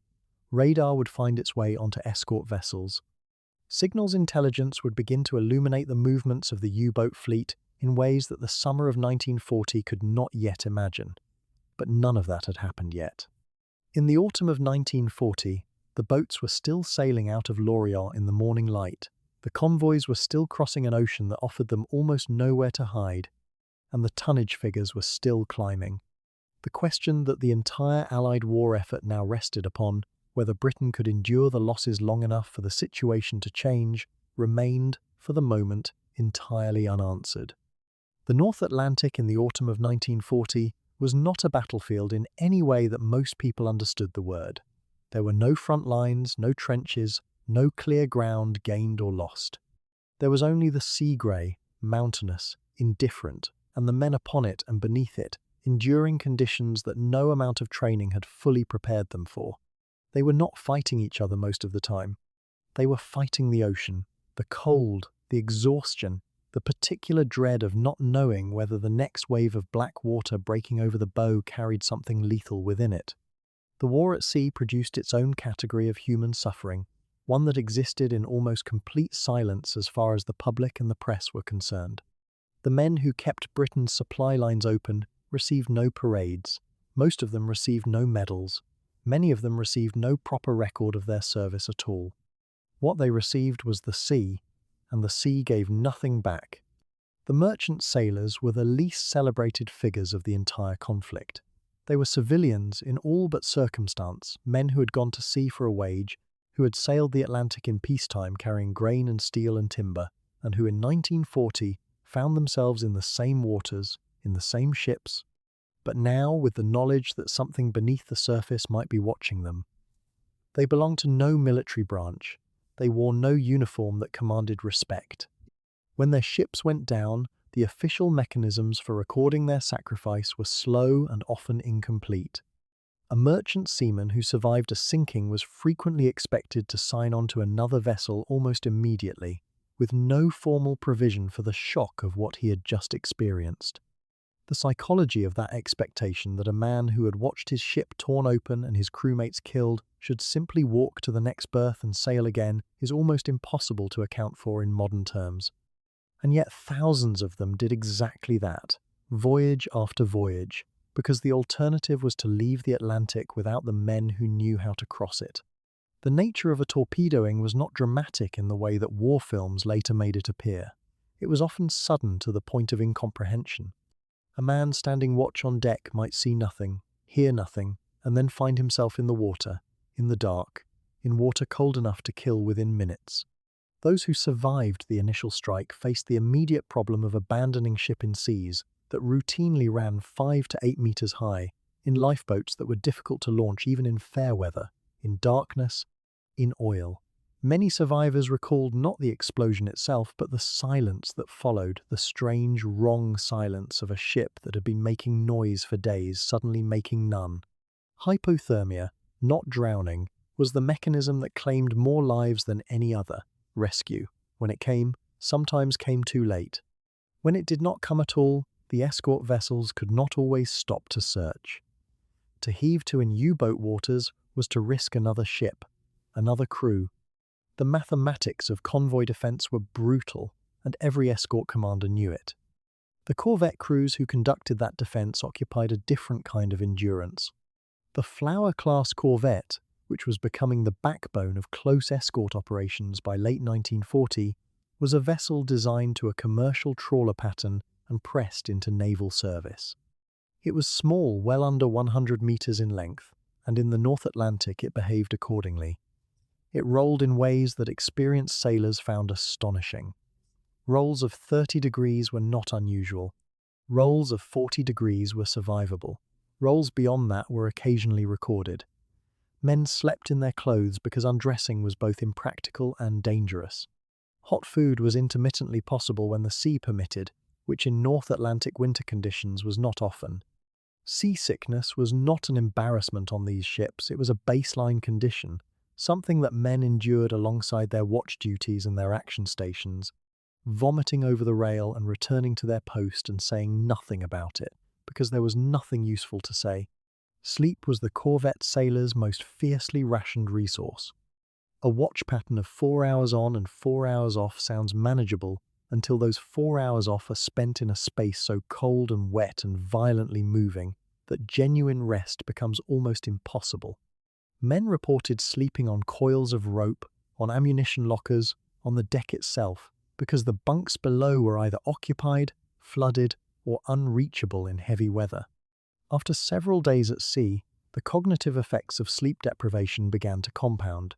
Decisions slowed. Judgments became uncertain. In a context where a contact on the ASDIC set needed to be interpreted quickly and correctly, and where the difference between a submarine echo and a thermal layer, or a whale, could determine whether a convoy lived or died, this was not an abstract problem. It was the condition in which the battle was actually being fought. On the other side of the same water, the U-boat crews lived in a confinement that is difficult to convey to anyone who has not stood inside a wartime submarine. The pressure hull of a Type 7 U-boat, the workhorse of the Atlantic campaign, enclosed roughly 50 men in a space roughly the size of a railway carriage. Within that space were the torpedo tubes, the engines, the batteries, the navigation equipment, the bunks, and the bunks were shared in rotation, a system the crews called the hot bunk, because the mattress was still warm from the man who had just vacated it. The smell was extraordinary. Fuel, bilge water, unwashed men, food in various stages of decay, the particular chemical smell of battery acid and diesel that never fully left the hull regardless of ventilation. Patrols lasted weeks. Men grew beards not by preference, but because shaving with cold water and a razor in a vessel that lurched unpredictably was simply more trouble than it was worth. The psychological pressure on U-boat crews was of a different character, from that endured on the surface less a matter of cold and exhaustion, more a matter of waiting. A depth charge attack on a submerged submarine was an experience of almost pure helplessness. The crew could not see, could not maneuver easily, could not fight back. They could only lie in silence while the charges exploded around them, some close enough to buckle the hull plating, to shatter gauges, to knock men off their feet. The experienced commanders maintained composure, and the crews watched their commanders carefully, drawing whatever steadiness they could from the man at the center of the boat. The less experienced commanders sometimes could not maintain that composure, and the crews knew it, and the boats sometimes did not return. The North Atlantic in 1940 was already extracting a real toll from the U-boat arm, even in what its survivors would later recall as a comparatively fortunate period. For the ordinary seaman on both sides, the enemy was frequently abstract. A merchant sailor torpedoed in the dark had no sense of the man who had fired the weapon. A U-boat crew diving from a depth charge pattern had no face to attach to the escort commander hunting them. The war at this level was not personal. It was geological, vast, impersonal forces grinding against each other across an ocean that cared nothing for the outcome. What made it personal were the men themselves, the specific details that survivors carried home and that contemporary accounts preserve in fragments. The stoker from Cardiff, who had made the same Atlantic run 14 times before 1939 and made it 7 times more after the war began. The first watch officer on a U-boat who spent his off-watch hours reading poetry and kept a journal that survived him. The telegraphist on a corvette who wrote to his mother every time the ship made port and who described the North Atlantic weather with a precision and dark humour that no meteorological report could match. The question of recognition gnawed at many of those who survived. For the merchant sailors in particular, the absence of formal acknowledgement sat alongside an absence of practical support. Compensation arrangements for injury and bereavement were slow, incomplete, and in many cases simply inadequate. A widow whose husband had sailed on a merchant vessel and not returned found herself navigating a bureaucratic system that had not been designed for the scale or the pace of the losses now occurring. The government understood at the highest levels that the merchant fleet was a national survival mechanism. Churchill's private communications made this abundantly clear, but that understanding did not quickly translate into the kind of public recognition or material support that the men and their families required. The gap between strategic importance and human acknowledgement was one of the more dispiriting features of the Atlantic War in this period. What sustained people, in the accounts they later gave, was rarely ideology. It was rarely abstract patriotism. It was, almost universally, the men beside them. The corvette sailor endured because the man on the next watch depended on him to be functional. The merchant sailor signed on again because his crewmates were signing on again, and there was a social contract in that fact that proved stronger than fear. The U-boat crewman kept his nerve in a depth charge attack because the man he respected most in the world was standing 3 meters away and had not yet moved. These are the textures of the Atlantic War that official records rarely capture and that statistics cannot convey. The tonnage figures, the convoy numbers, the depth charge patterns, all of it is real and all of it matters, but behind every number was a man in a wet coat in the dark, making a decision about whether he could keep going. Almost all of them kept going. The reasons why are not complicated, and they are not military. They are entirely human. By the close of 1940, the Atlantic had already consumed more lives than most land campaigns of the same period. It had consumed them slowly and without ceremony, in water too cold to permit a dignified death, far from land and far from witnesses. The men who experienced it and survived carried something that the wider public would not begin to understand for decades, if it has fully understood it yet. They had held the corridor open not through brilliance, not through superior equipment, not through any particular advantage, but through the simple, grinding, unglamorous fact of showing up and continuing. The sea asked the same question of every man who sailed on it in those years. Every day, in weather and in fear and in exhaustion, the answer was the same.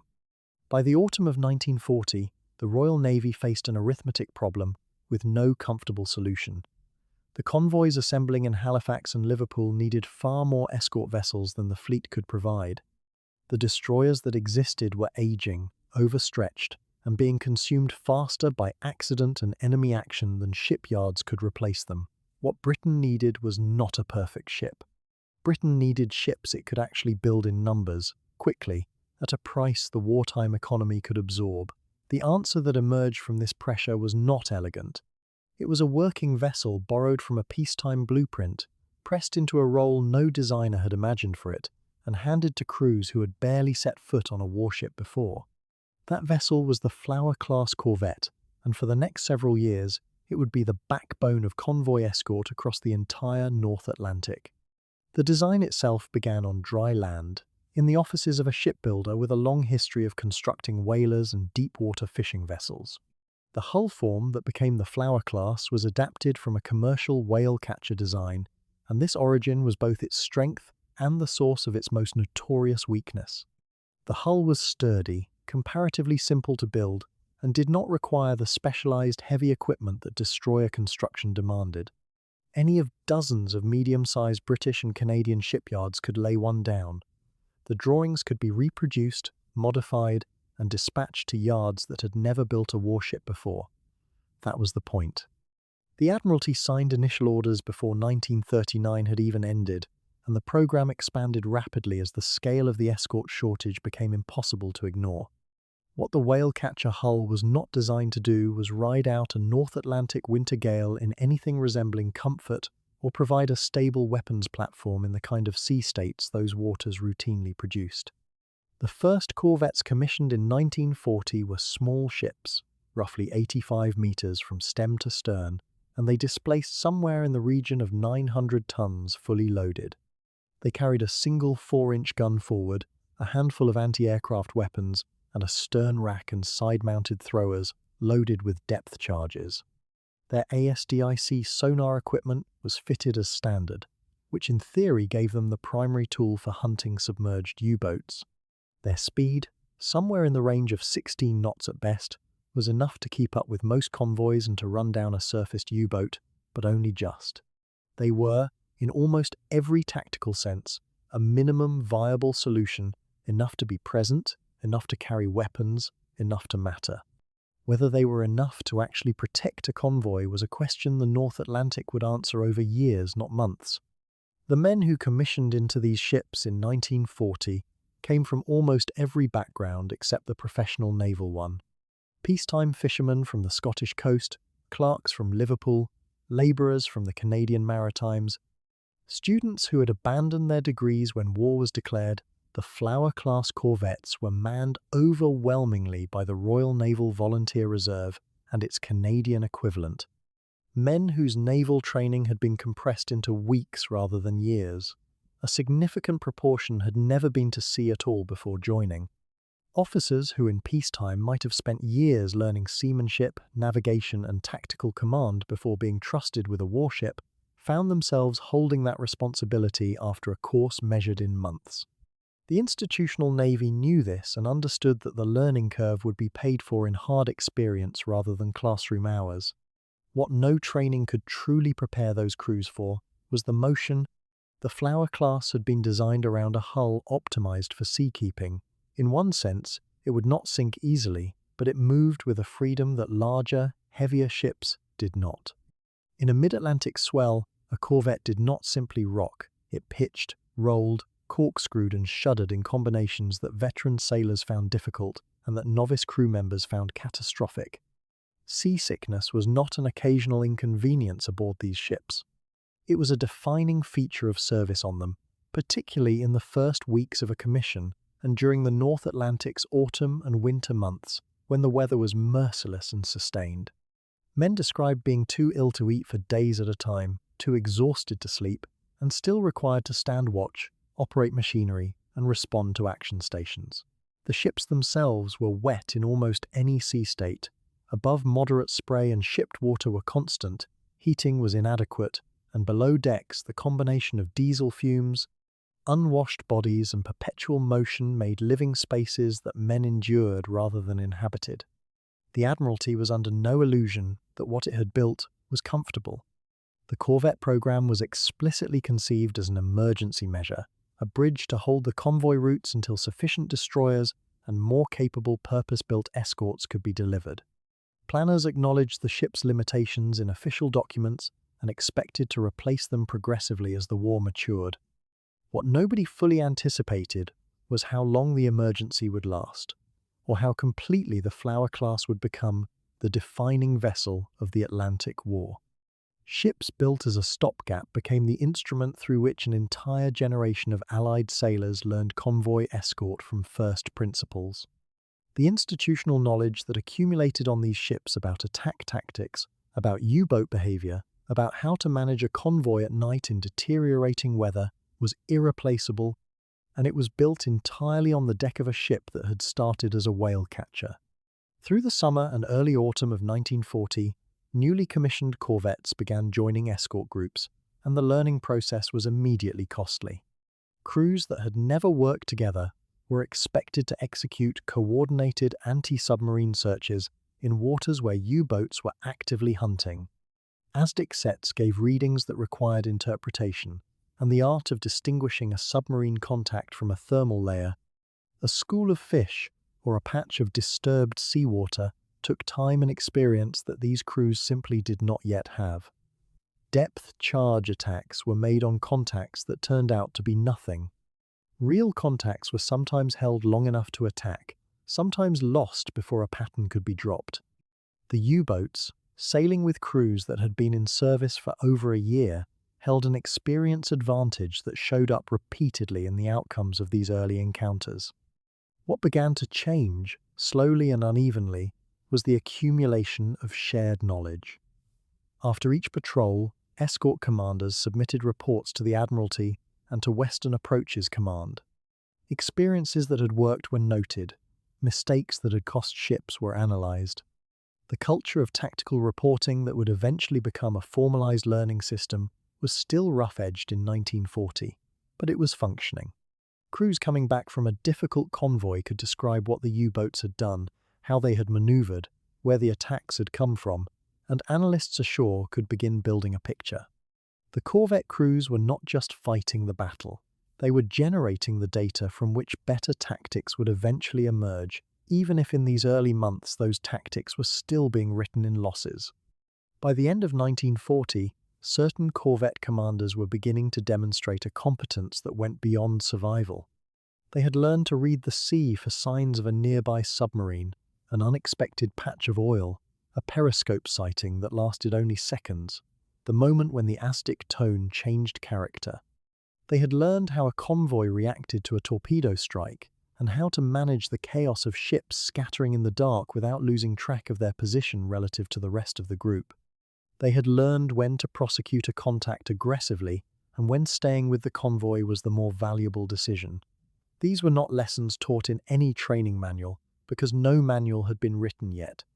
They were learned at sea, at night, in the cold.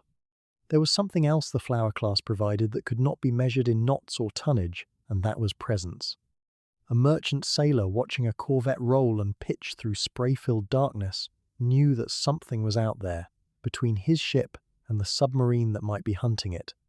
The psychological effect of an escort, even an inadequate one, on the morale of merchant crews was not trivial. Men who had watched their convoy sail unescorted through the mid-ocean gap knew the difference between those passages and the ones where at least some form of protection existed. The corvette was not enough. Everyone understood it was not enough. But it was there, it was armed, and the men aboard it were doing their best to close a gap that nothing else could yet fill. The names these ships carried reflected the program's origins and its British character. Flowers, real ones, wild ones, English garden ones, were painted on the bow beneath each ship's name, and in one of the stranger ironies of the war at sea, a fleet of vessels named after violets and clover and chrysanthemums was slugging through some of the most violent waters on Earth to keep a nation alive. The crews eventually developed a pride in this that was partly ironic and partly entirely genuine. They were the men in the worst ships in the worst weather doing the least glamorous work in the Navy, and they knew it. That knowledge, paradoxically, became a source of identity. The corvette sailors carried none of the reflected glory of the capital ship Navy, none of the public recognition given to fighter pilots or tank commanders. They carried a depth charge rack and a seasickness bucket and an ASDIC set, and they went back out as soon as the ship was refueled. What the Flower-class corvette program ultimately represents in the story of 1940 is not a solution. It was never that. but an act of institutional will under pressure. Britain did not have the ships it needed. The ships it built in the time available were imperfect in ways that made service on them genuinely punishing. The men who crewed them were undertrained, under-equipped, and largely invisible to a public that celebrated different kinds of heroism. And yet those ships and those men held the convoy routes through the worst period Britain faced, absorbed the losses, filed the reports, and kept going back. The anti-submarine war would eventually be won with better ships, better weapons, better intelligence, and better tactics. But the foundation of all of that, the hard, cold, wet, expensive education in how convoy escort actually worked, was paid for on the Flower class, one patrol at a time. When the war came to the Atlantic, Canada was not ready. No one had truly expected it to be. The Royal Canadian Navy that existed in September 1939 was, by any honest measure, a coastal force dressed in the clothing of a blue water fleet. It numbered fewer than 4,000 officers and men. It possessed 6 destroyers and a handful of smaller vessels, most of them aging, some of them barely serviceable. The training establishments were modest, the dockyards were stretched, and the institutional experience required to fight a sustained campaign on the open ocean simply did not exist in any depth. What Canada had, however, was something that could not be manufactured overnight and could not be imported from Britain on a requisition form. It had geography, it had will, and within a matter of months it would have something else as well. The sheer, driven urgency of a nation that understood the ocean at its doorstep was now a battlefield. The decision to expand was made almost immediately, and the scale of what followed was extraordinary. Within the first year of the war, recruiting offices across Canada filled with young men who had never set foot on a warship. Many had never seen salt water. They came from the prairies, from inland cities, from farms in Ontario and Quebec, drawn by the same mixture of duty and adventure that fills recruiting offices at the beginning of every war. The Royal Canadian Navy began building itself outward from almost nothing, constructing new training facilities, commissioning new vessels, and drafting officers from the merchant service and the naval reserve who at least understood something of the sea, even if they understood very little of anti-submarine warfare. The expansion was impressive on paper. The reality, for several years, was that the Navy was always a little behind where it needed to be, always training the next wave of men while the current wave was already at sea, learning under fire what it had not had time to learn in harbour.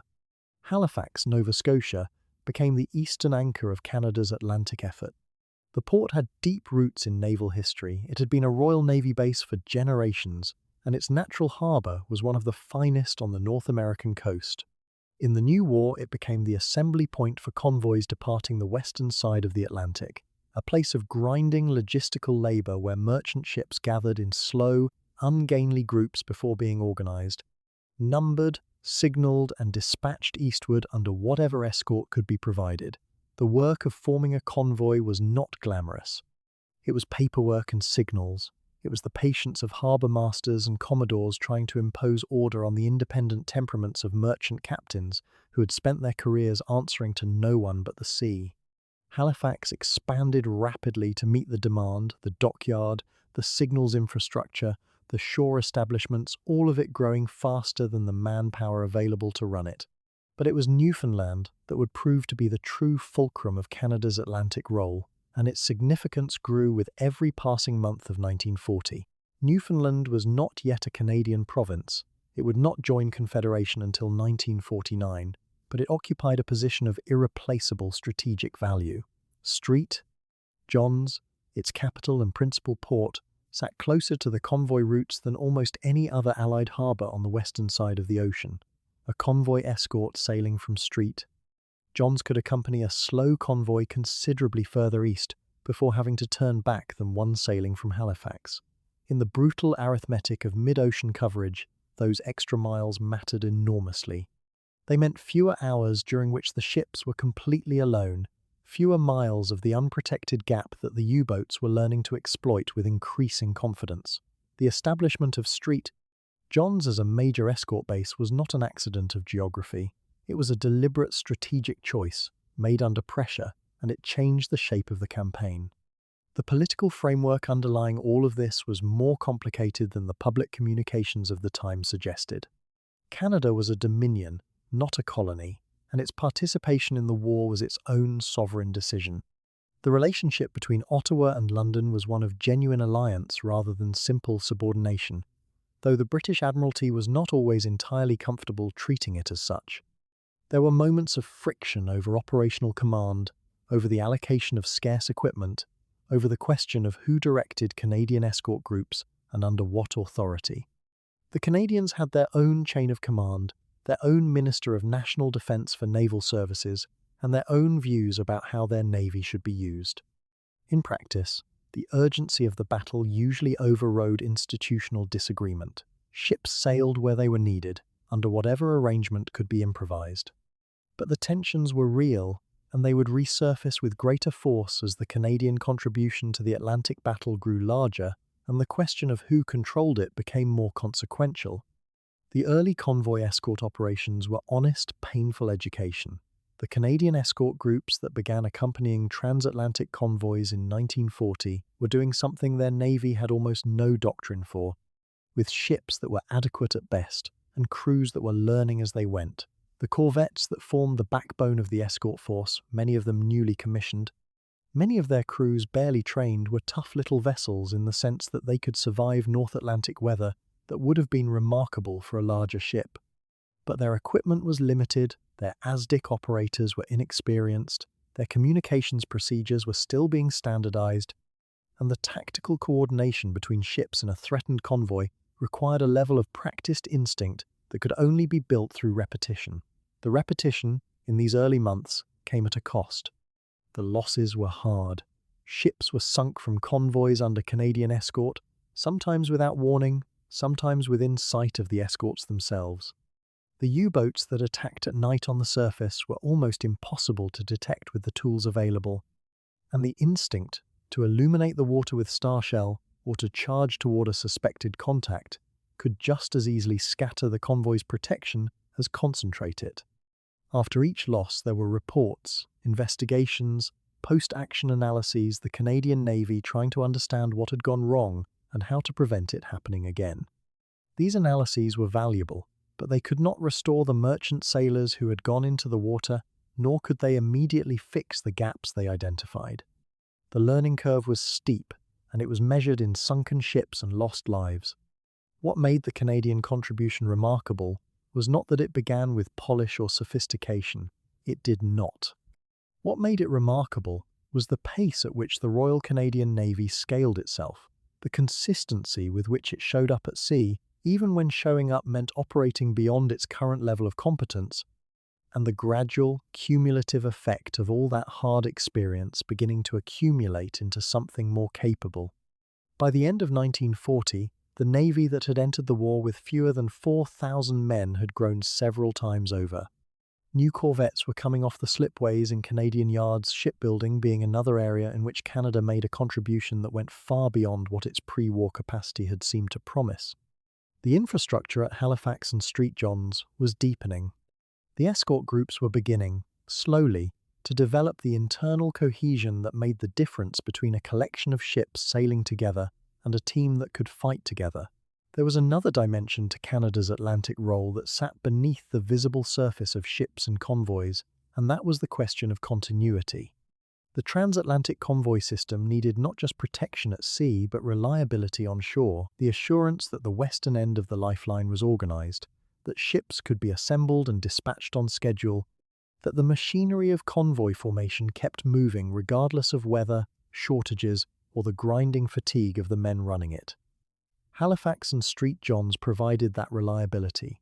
The sailors and shore personnel who maintained the rhythm of convoy departure, who kept the signals flowing and the harbour approaches clear and the fuel and provisions loaded, were doing work that received almost no recognition, but without which the ships at sea would have had no foundation to sail from. Canada was not just providing escorts. It was providing the western end of the entire Atlantic lifeline. The significance of what Canada was doing in 1940 was not fully understood even by many of those doing it. The men commissioning new corvettes, drilling their crews on ASDIC contacts in the approaches to Halifax, or standing watch on a pitching bridge somewhere between Newfoundland and Iceland in the middle of winter, were not thinking in terms of strategic contribution. They were thinking about the next watch, the next contact, the next ship in the convoy that needed protecting. But viewed from any distance, the picture was clear. The Atlantic could not be held without the western end being anchored. The western end could not be anchored without Canada. And Canada, whatever its unreadiness at the start, had made the decision to anchor it and had begun the enormous, expensive, painful work of making that decision real. What 1940 left the Royal Canadian Navy with was not victory. It left it with experience, which was harder to acquire and ultimately more valuable. It left it with a cohort of officers and ratings who had been to sea in wartime and come back having learned things that could not be taught any other way. It left it with yards that were building ships, with bases that were functioning, and with a relationship to the convoy routes that would only deepen as the war continued. The Navy that had been barely a coastal force in September 1939 was becoming something genuinely oceanic, forged not in a training establishment, but on the water itself, in all its cold, indifferent, implacable enormity. The full weight of what that transformation meant would only become apparent in the years ahead. When the Battle of the Atlantic reached its most critical phase and the Royal Canadian Navy found itself responsible for a portion of the ocean that no other force could adequately cover. But the foundation for all of that was being laid in 1940 in the grey harbours of Nova Scotia and Newfoundland by men who were still learning how to fight a war at sea and who did not yet know how long the sea would ask them to keep trying. By the autumn of 1940, Britain's position in the Atlantic had settled into something that looked, from certain angles, like a slow emergency. The convoys were still moving. The ports were still open, but the numbers being quietly tracked inside Whitehall told a different story, one of vessels lost faster than they could be replaced, of escort groups stretched far beyond what any naval planner would have called acceptable, and of a mid-ocean corridor where merchant ships crossed their fingers and prayed that no periscope was watching from below. Churchill knew, with the particular clarity of a man who had spent decades studying sea power, that Britain was burning through its margin. What the country needed was not sympathy, it needed ships. Across the Atlantic, the political situation in Washington was delicate in ways that are difficult to fully appreciate from the distance of decades. Franklin Roosevelt understood better than almost anyone in his government what a German-dominated Europe would mean for American security and for the long-term balance of power in the world. He had watched France collapse with something close to horror. He had listened to Churchill's appeals in private correspondence, in diplomatic cables, in the urgent and carefully constructed language of a man asking for help without appearing to beg, and he had concluded, with genuine conviction, that keeping Britain in the war was an American interest, not merely a British one. And yet Roosevelt was operating inside a political cage. 1940 was an election year. A large portion of the American public was fiercely opposed to involvement in another European war. Congress was watching. The Neutrality Acts were in force. Any deal that looked like an act of war risked not only his presidency but the entire interventionist cause. The agreement that emerged from months of careful, cautious negotiation was therefore constructed with a particular kind of legal and political ingenuity. The United States would transfer 50 destroyers to the Royal Navy. In exchange, Britain would grant the United States long-term leases on naval and air bases across a chain of British territories, from Newfoundland and Bermuda in the north to the Caribbean and British Guiana in the south. On the surface, it was a transaction between equals, a straightforward exchange of assets for access. In reality, it was something more complicated and more revealing about the nature of American neutrality in 1940. No one seriously argued that handing warships to a belligerent power was a neutral act.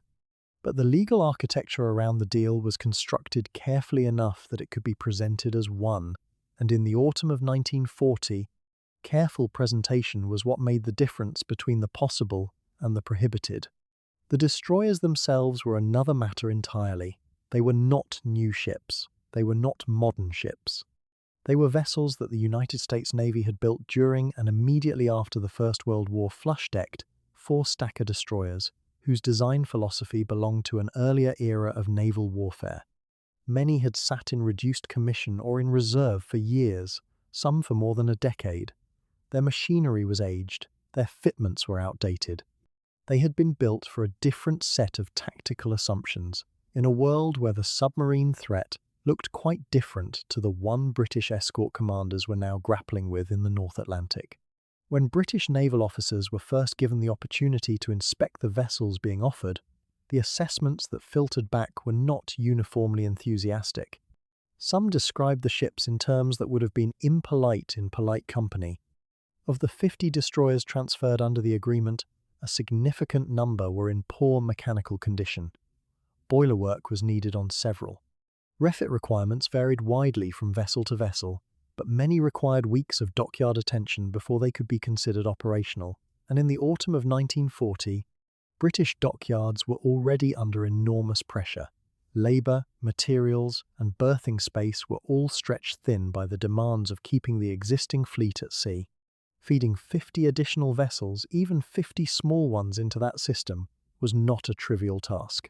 By the time the refits were completed and the crews trained, the timetable between the political announcement of the deal and actual warships appearing on convoy escort duty was considerably longer than the public fanfare surrounding the agreement had implied. The gap between the symbolic and the operational was measurable in months. The crews who eventually took these ships to sea found them genuinely difficult to handle in the conditions the North Atlantic regularly produced. The flush deck design, which had been a reasonable choice for the calmer waters of the American eastern seaboard, made the destroyers wet and uncomfortable in heavy Atlantic weather. They were top-heavy, they rolled deeply, and they were demanding on crews already taxed by the psychological strain of convoy escort. Stokers and engine room artificers worked in machinery spaces that were old enough to require constant vigilance. The ship's ASDIC installations were not always as capable as those fitted to purpose-built British escorts, and yet crews made do, because making do was what the Battle of the Atlantic required. Within a year, many of these ships would be in regular service with both the Royal Navy and the Royal Canadian Navy, and whatever their limitations, they were hulls with guns and depth charges. And in 1940 and 1941, hulls were what mattered most. What the Destroyers for Bases deal achieved most clearly was not an immediate transformation of the Atlantic's balance of power, but something more difficult to quantify and perhaps more important in the long run. It established, in practical and visible terms, that the United States and Britain were moving together not as formal allies, not yet, but as two nations whose strategic interests were converging in ways that could not be disguised by the language of neutrality. Roosevelt had taken a considerable political risk in authorizing the transfer without seeking a full congressional vote.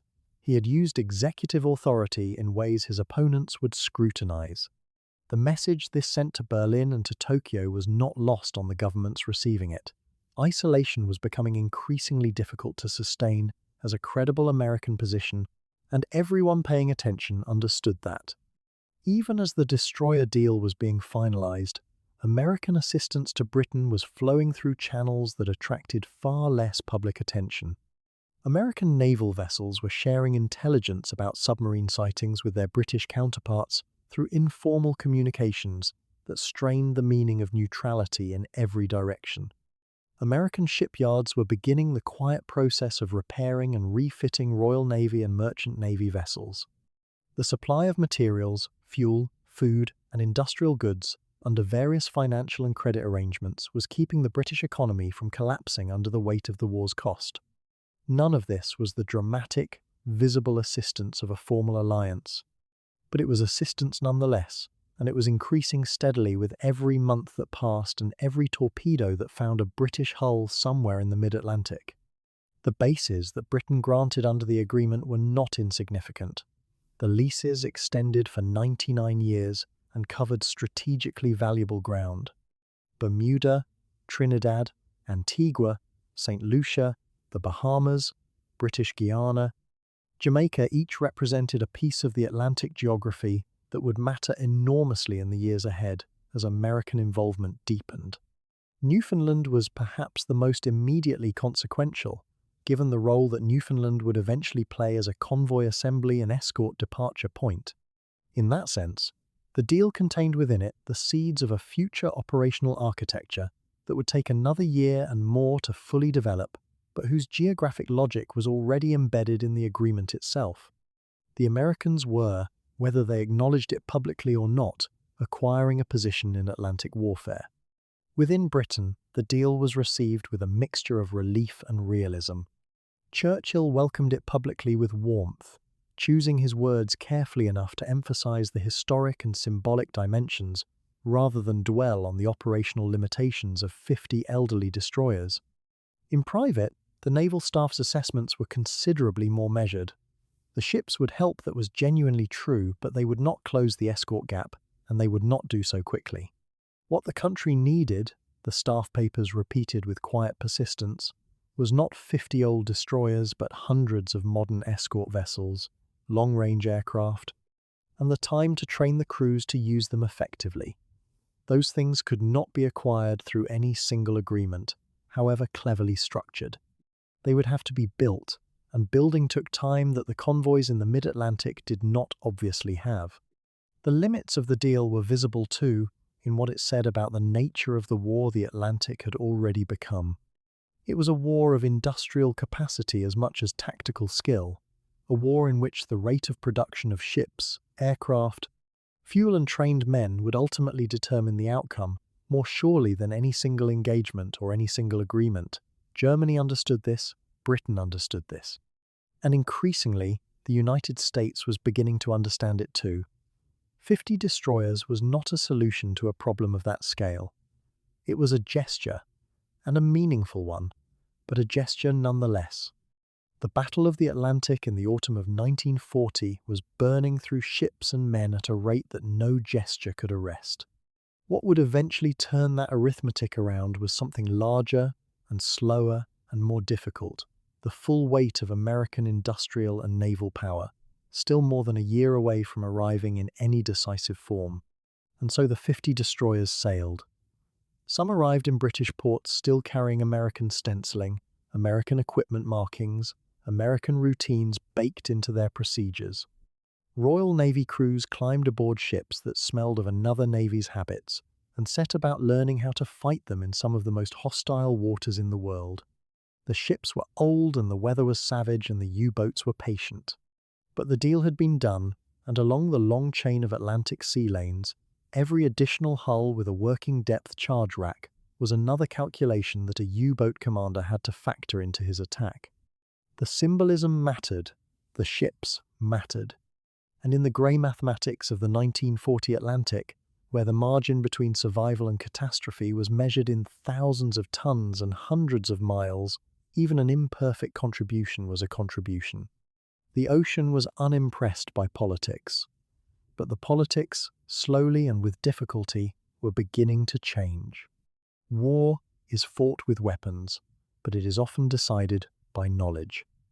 In the North Atlantic in 1940, the British knew they were losing ground.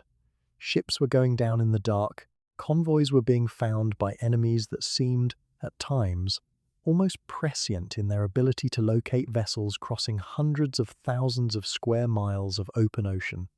The question that haunted the men responsible for protecting that ocean corridor was a simple one, and it had no simple answer.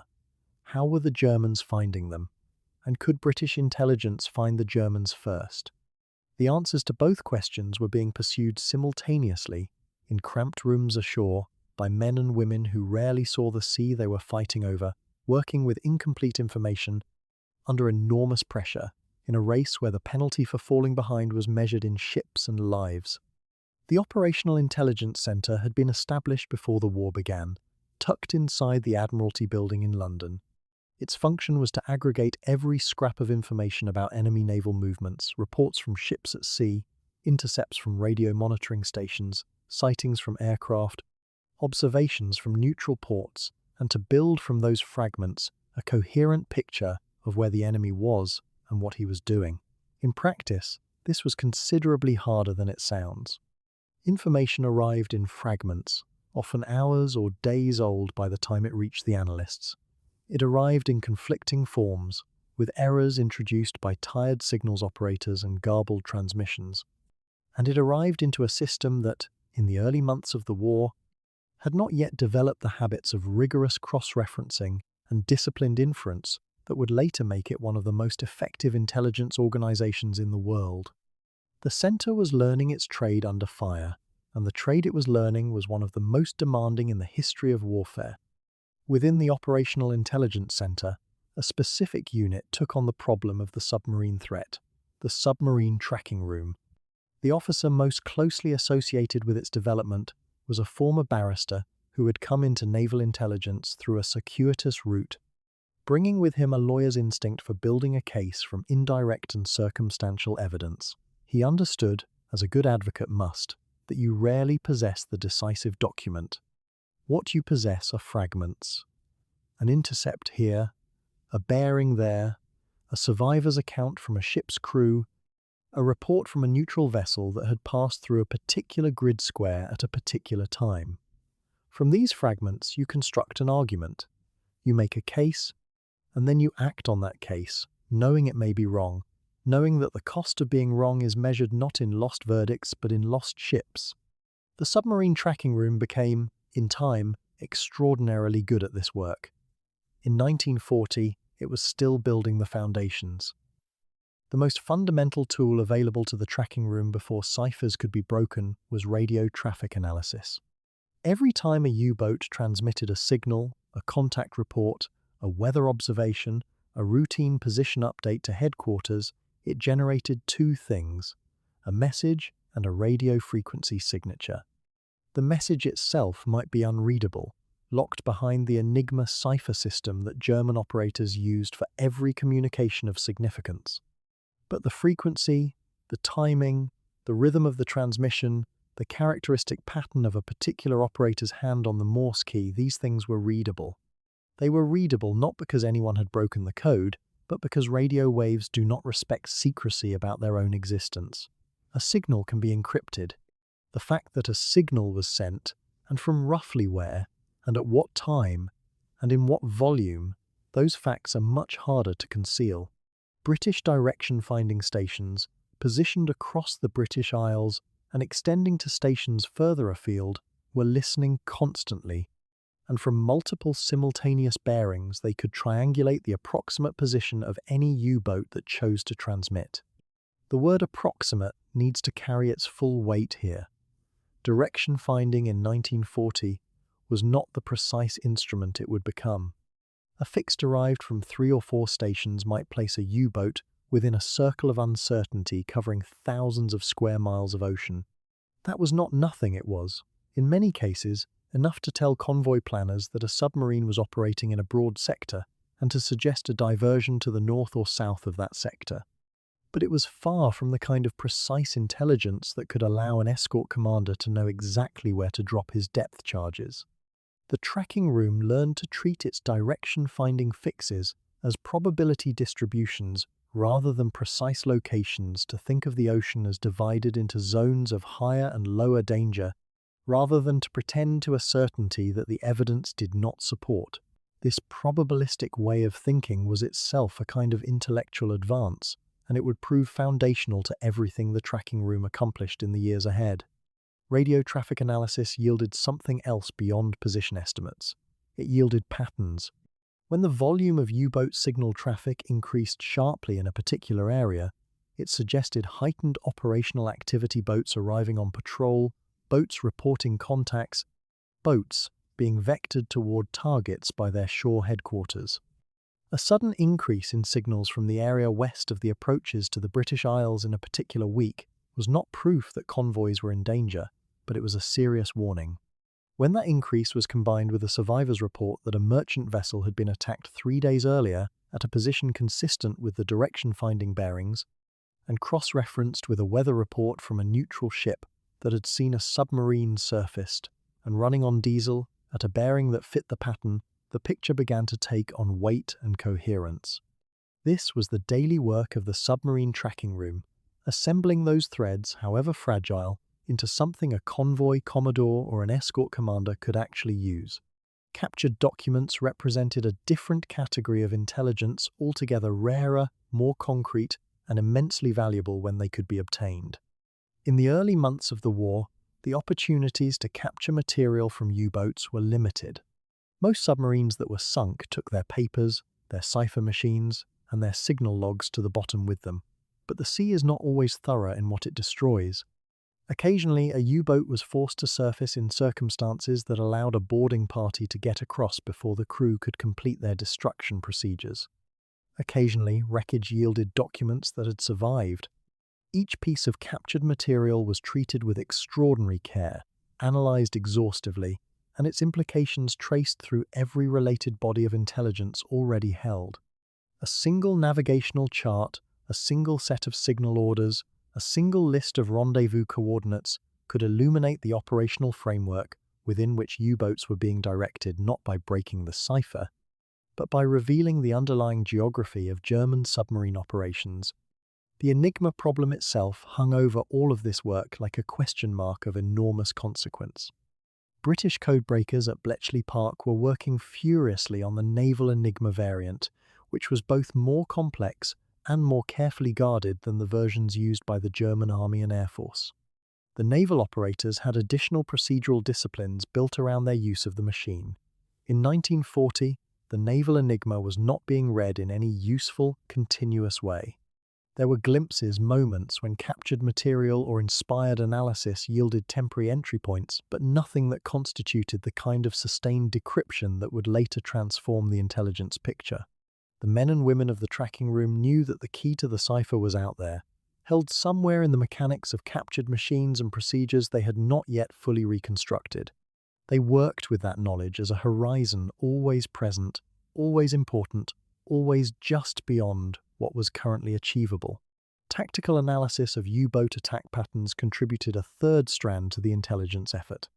After each convoy attack, the surviving merchant crews were interviewed methodically by officers who had been trained to extract the specific observations that mattered.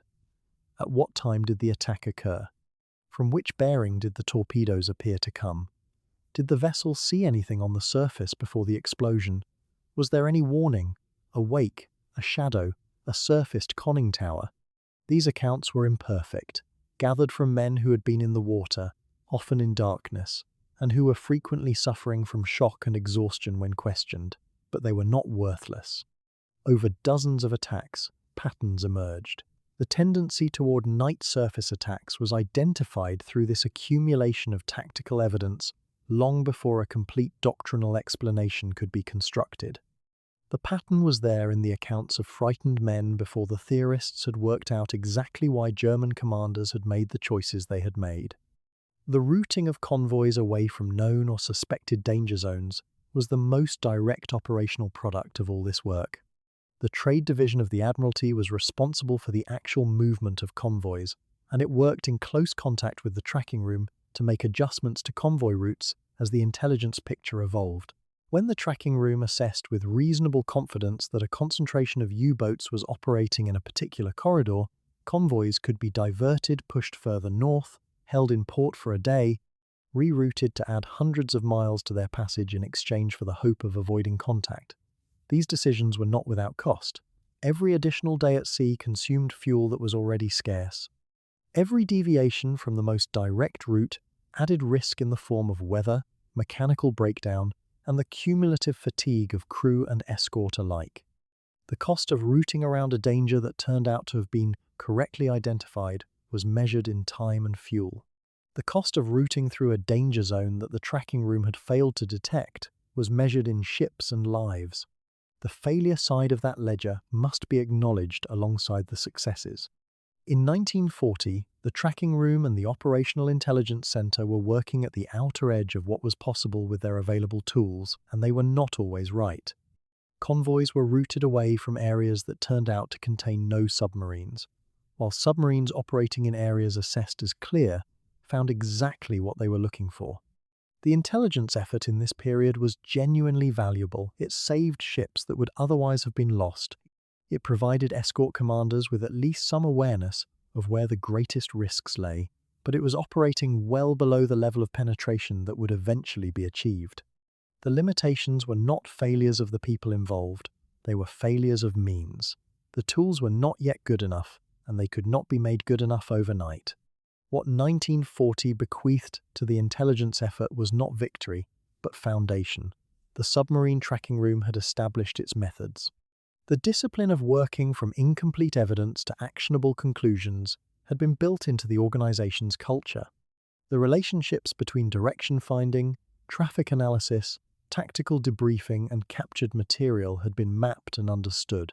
The men and women doing this work knew exactly what they needed that they did not yet have, and they were working toward it with the same focused, patient determination that the corvette crews at sea were bringing to their own impossible task. On both sides of the same war, in offices and in engine rooms, the tools of the next phase were being slowly, painfully constructed. The ocean was not yet readable, but it was, for the first time, being read. While the U-boats were rewriting the rules of submarine warfare beneath the waves, Germany was deploying a second parallel threat across the surface of the same ocean.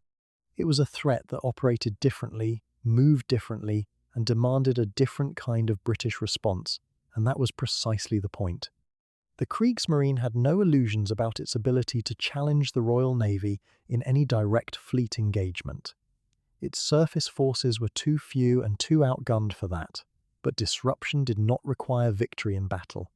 It required only the forcing of choices, the diversion of warships, the tying down of squadrons, the spreading of anxiety across every sea lane from the Denmark Strait to the South Atlantic.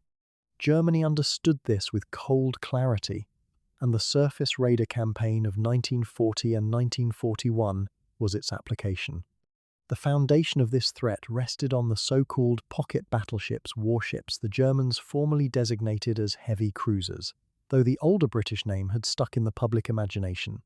They were vessels of a particular and calculated design philosophy, too powerful for any cruiser to fight, too fast for any battleship to catch.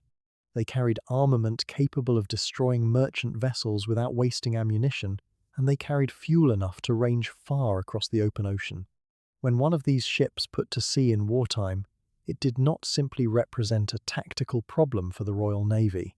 It represented a strategic distraction, a demand that heavy British units, themselves needed elsewhere, be detached and deployed in pursuit. Every capital ship hunting a raider was a capital ship not covering a convoy, not guarding a choke point, not available for any of the dozen other tasks that pressed on the Admiralty simultaneously. The experience of the first months of the war had already demonstrated this dynamic with brutal efficiency. In the autumn of 1939, two of these heavy raiders had operated in the South Atlantic, forcing the Royal Navy to assemble hunting groups drawn from warships stationed across multiple theatres. Squadron after squadron was detached and sent out searching. Convoys were rerouted. The Royal Navy ultimately ran one raider to ground in the River Plate estuary, but the pursuit itself, the weeks of searching, the fuel burned, the ships deployed illustrated the leverage a single powerful surface unit could generate. The cost to Germany was one ship. The cost to Britain was the sustained disruption of naval planning across an entire ocean. By 1940, with the fall of France and the opening of the Biscay ports to German naval operations, the surface raider campaign entered a new phase.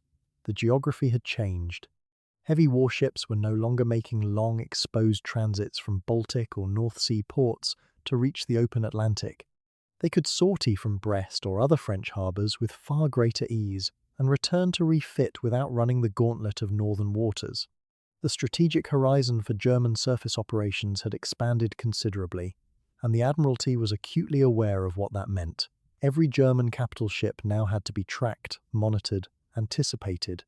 Intelligence about their movements became a priority of the highest order, and the failure to maintain accurate knowledge of where these ships were positioned carried consequences that could not be recovered from easily.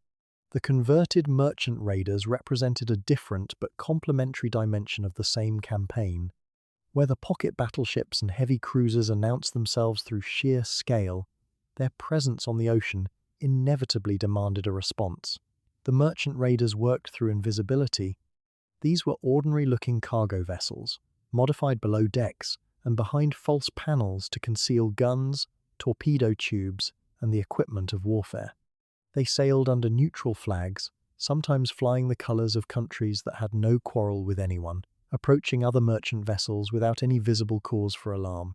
By the time their true nature became apparent to a target crew, it was already too late to resist.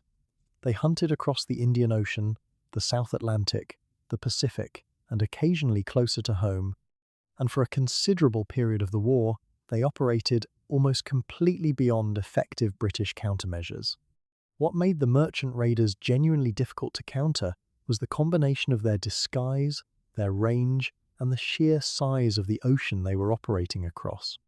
A conventional warship could be tracked through signals intelligence, through sightings, through the predictable logic of its operational requirements. A disguised merchant raider might go months without any definitive confirmed sighting.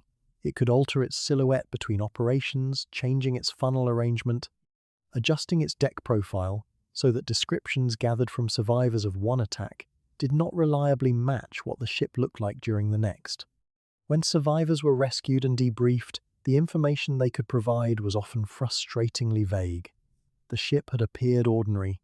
Then it had not been ordinary at all. The psychological effect on the merchant marine was real and cumulative. A convoy under threat from U-boats at least existed within a framework of understood danger, known signatures, known attack patterns, known defenses, however, inadequate. A ship that might be a raider introduced a different quality of anxiety. Ordinary vessels on ordinary sea lanes, carrying legitimate cargo, had to consider that another apparently legitimate vessel might in fact be a weapon. That uncertainty was itself a cost, even when no attack occurred. The merchant sailor's world, already stripped of security by the submarine threat, was stripped of one more layer of the familiar. The interaction between surface raiders and U-boat operations was not always formally coordinated, but it was strategically coherent in its effects.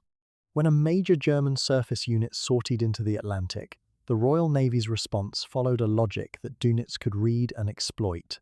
Heavy units were redeployed, patrol patterns shifted, convoy routing decisions were made under the pressure of multiple simultaneous threats. The Admiralty was not simply fighting one kind of war at sea in 1940. It was fighting several kinds simultaneously, with resources that had been designed for none of them and which fell well short of what any of them required. The surface raider campaign, even when individual ships were not actively sinking merchant tonnage, was consuming British capacity simply by existing. The Sheer and the Hipper both made forays into the North Atlantic during this period that illustrated the problem in specific terms. When the Hipper intercepted a troop convoy in late 1940, the engagement was brief and the outcome inconclusive in a purely tactical sense, but the strategic reverberations were not inconclusive at all. The knowledge that a heavy warship could reach convoy routes that were supposed to be beyond such reach forced a recalibration of what the Admiralty considered safe routing. Areas previously thought secure enough to be lightly escorted suddenly required heavier coverage. Ships, already stretched thin, had to be stretched further. The convoy system, already suffering from the structural gaps described elsewhere, now had to account for the possibility that its charges might encounter something that a corvette or an aging destroyer could do essentially nothing about. The Royal Navy's response to all of this was a masterclass in institutional stress. Tracking rooms worked through incomplete information. Hunting groups were assembled, sent out, and returned without contact, only to be dispatched again on the next signal. Ships that needed refit were kept at sea. Crews that needed rest went without it. The Admiralty had to make decisions in real time with partial knowledge about the positions of multiple German surface units, while simultaneously managing the convoy cycle, handling losses to U-boats, dealing with the air threat from the Condors, and monitoring the disposition of the Italian fleet in the Mediterranean. It was not that any single German surface raider was likely to prove decisive on its own. It was that none of it was happening in isolation. Every threat fed every other threat. There was another dimension to the surface raider campaign that did not always receive the attention it deserved in British public discourse then or since. The merchant raiders, in particular, were extraordinarily effective in distant waters at a time when British naval resources were overwhelmingly concentrated around home waters and the North Atlantic. Ships were lost in the Indian Ocean and the Pacific to vessels the Royal Navy had not yet managed to locate, let alone intercept. Trade routes that fed raw materials from the Empire into British war production were being struck at points so remote that effective response was nearly impossible. The tonnage lost to merchant raiders in all theatres across 1940 and into 1941 added substantially to a total that was already alarming enough from North Atlantic submarine losses alone. What the surface raider campaign of this period reveals, when examined as a whole, is the sophistication of Germany's strategic approach to the war at sea. Germany never had enough naval strength to defeat Britain by direct confrontation, but it had enough to pursue a strategy of relentless dispersal to force the Royal Navy to look in too many directions at once to deny it the concentration of effort that might have addressed any single problem decisively.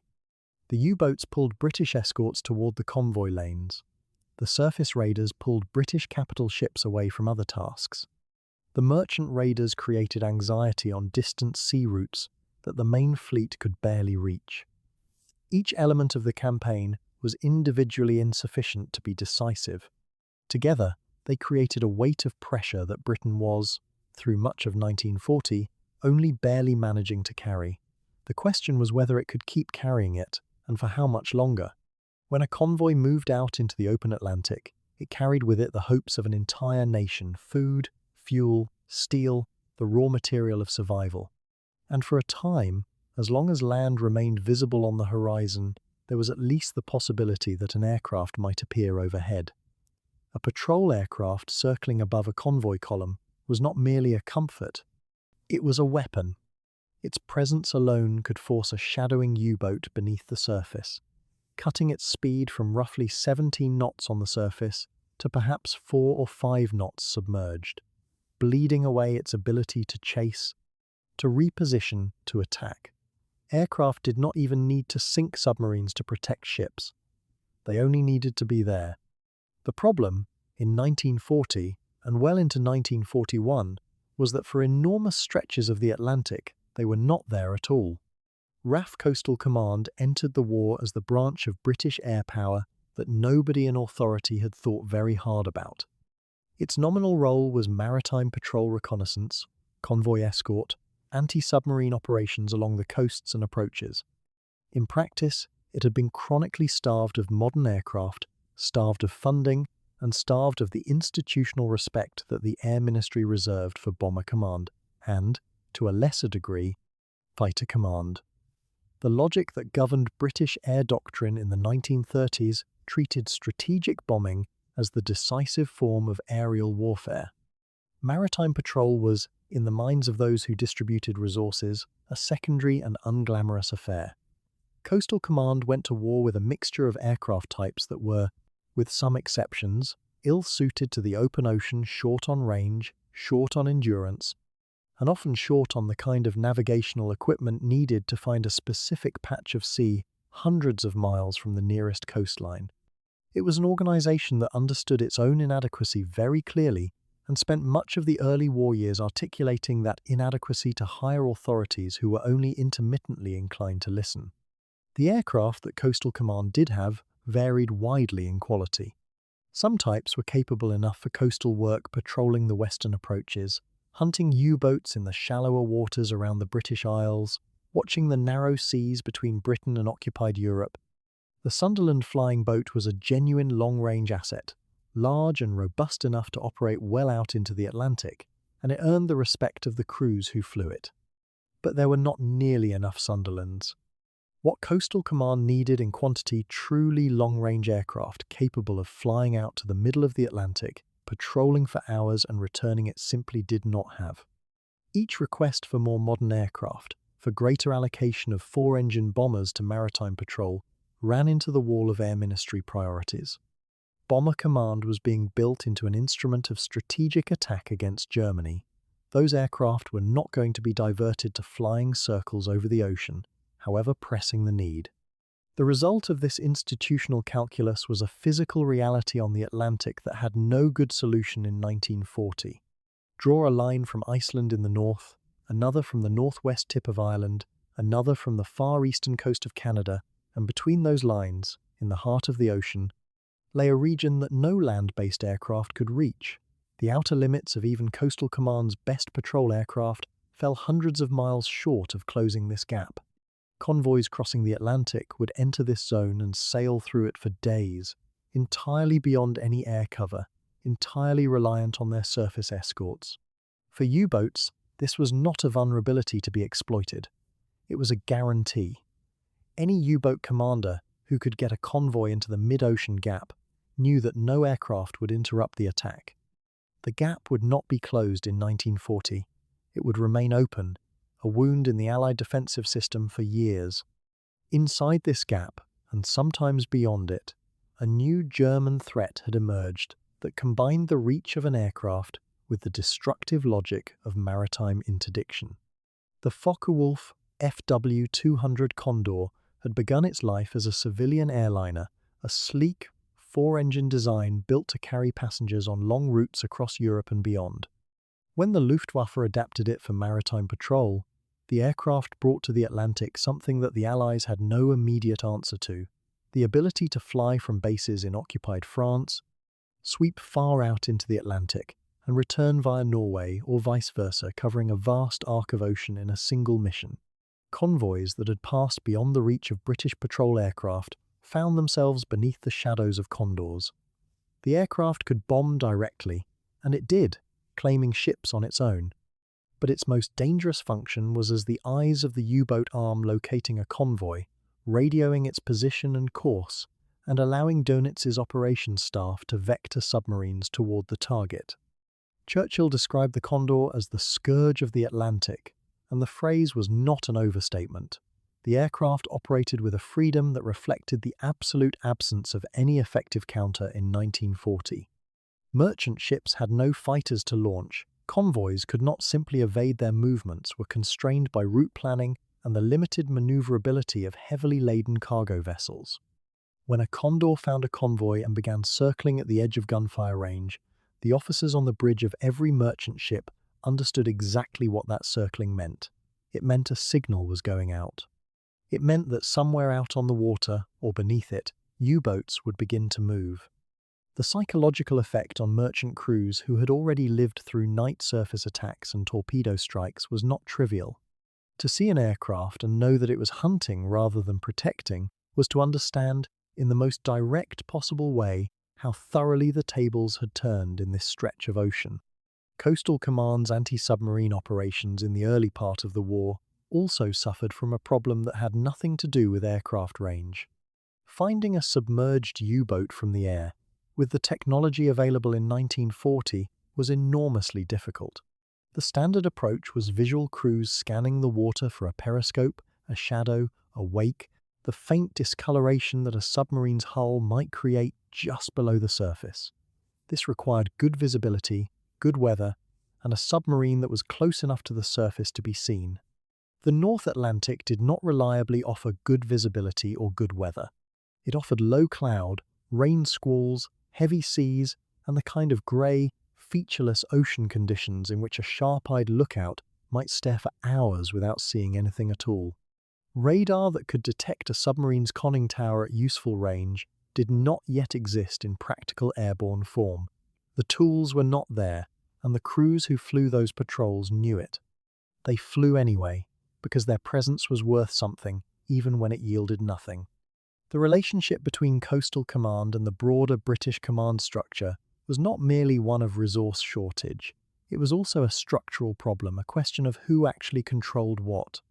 Coastal Command operated under the Air Ministry, but its operational work served the Navy, which had its own chain of command, its own priorities, and its own strongly held views about how the maritime air battle should be fought.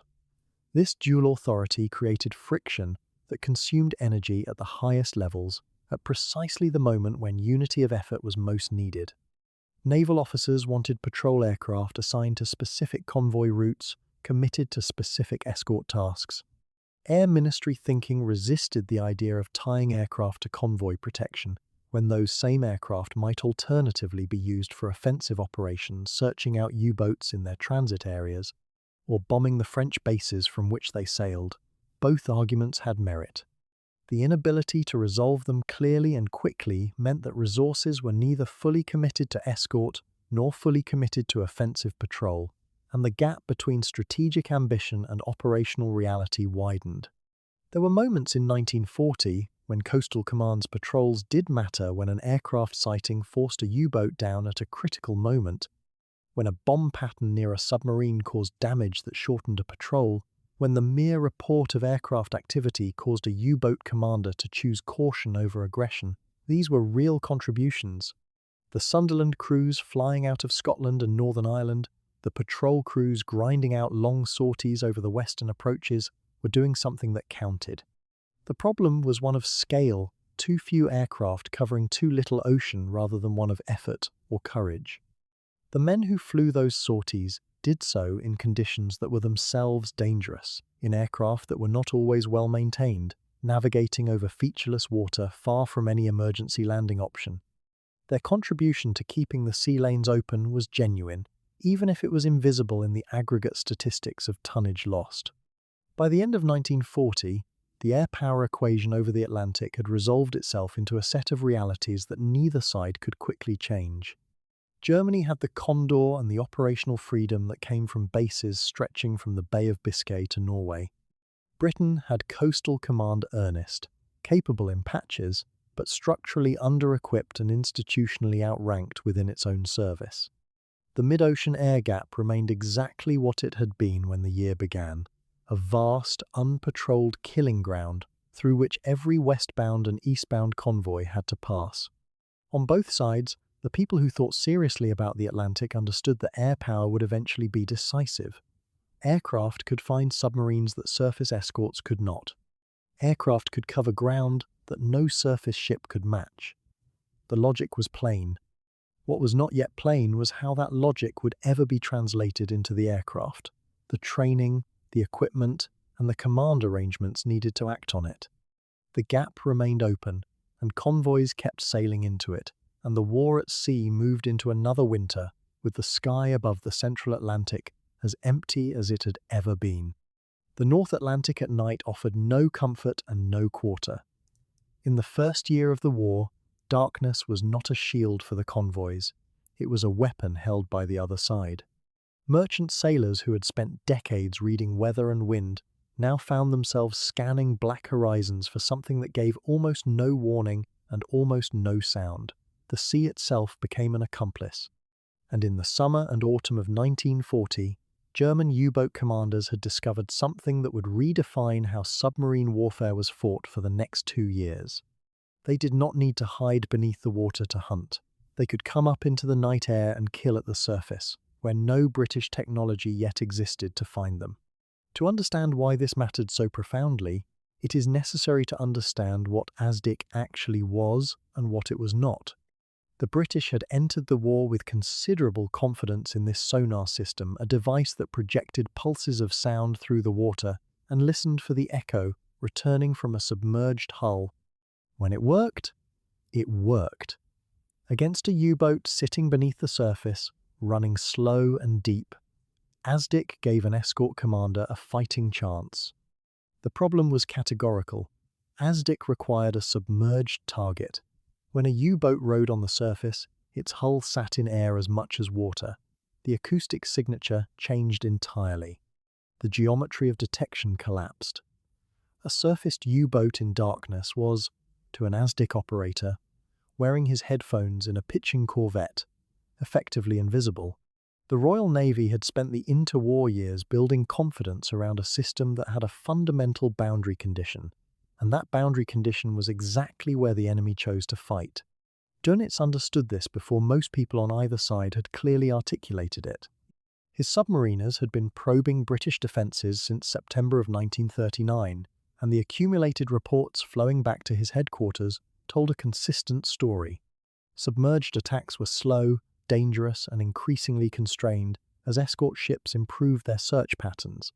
A U-boat running submerged on batteries was sluggish. It could rarely match the speed of a convoy, let alone maneuver aggressively within one. But a U-boat, on the surface, running on diesel engines, could reach 12 knots or more.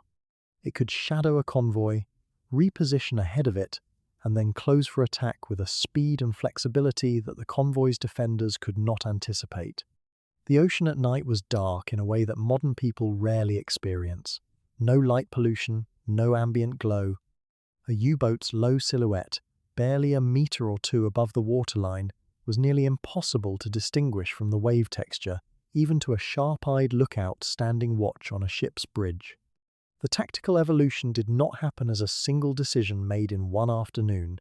It grew from experience, from the lessons individual commanders brought back from patrol and shared at the flotilla level, from Dunitz's habit of debriefing returning captains in extraordinary detail.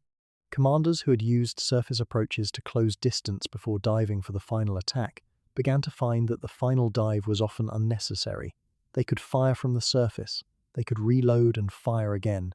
They could turn away, accelerate into the darkness, and be gone before the surviving escorts understood what had happened or from which direction the torpedoes had come. Night surface attack became doctrine through a process of accumulation, each successful patrol validating the method, each returning commander adding nuance to the technique. For the men aboard the merchant ships, the experience of a convoy attack on a dark night was something that survivors described in ways that defy easy summary. There was often no warning that made narrative sense, just an explosion somewhere ahead or to the side, a column of flame that turned the sea briefly orange and then died, and the terrible knowledge that a ship that had been there seconds before was now going down. The sound carried strangely across water. Sometimes the blast was heard before the flash was seen. Sometimes a ship simply disappeared from the formation and was only noticed as missing when the next ship in column nearly ran into the debris. Men on watch strained to see what could not be seen. The darkness that had felt like neutral emptiness became charged with menace in every direction simultaneously. There was no front to face. There was no direction from which safety lay. Escort commanders in this period were working at the very edge of what their training, their equipment, and their ships could provide. A corvette receiving word that a torpedo had struck within the convoy had to make rapid decisions with almost no information. The attack could have come from anywhere across a wide arc of darkness. Firing Starshells illumination rounds was standard doctrine, but Starshells lit the sea in patches, and the U-boat commander needed only to be outside that patch. Hunting by ASDIC was futile if the attacker was still on the surface. Speed sweeps, simply driving at high speed in the estimated direction of attack, occasionally worked, occasionally resulted in nothing but a wasted hour and a ship separated from the convoy. The escort's dilemma was brutally simple. Leave the convoy to hunt the attacker, and the remaining ships were exposed. Stay with the convoy, and the attacker could reload and come again. The geometry of a convoy compounded every difficulty. A standard convoy in 1940 might occupy several square miles of ocean, arranged in columns with perhaps 600 to 900 meters between ships in each column and similar spacing between columns. Covering that area with a handful of escorts, often as few as 3 or 4 ships for a convoy of 30 or 40 merchant vessels, meant that vast stretches of the convoy's perimeter were unwatched at any given moment. A U-boat commander who had studied his approach carefully could identify the most lightly guarded arc, run in at surface speed, fire, and withdraw before a single escort had turned toward him. The mathematics of the situation were not in the defenders' favour, and both sides knew it. What the British did have, even in this period, was determination and a growing body of hard tactical knowledge. Escort commanders were filing detailed reports after every action, and those reports were being read and analysed at Western Approaches Command, the headquarters responsible for the defence of the Atlantic convoy routes. Patterns were emerging.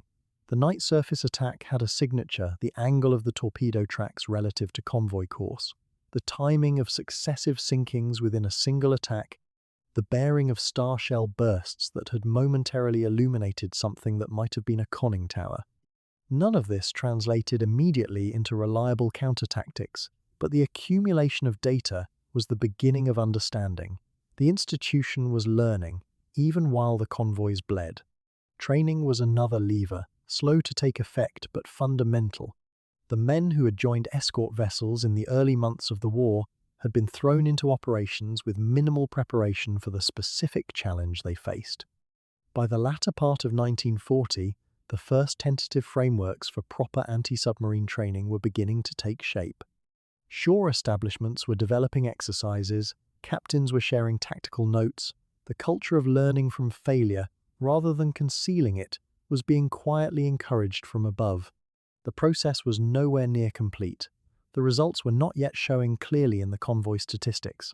But the foundations of something better were being laid in the background of a campaign that felt, week by week, like it was being lost.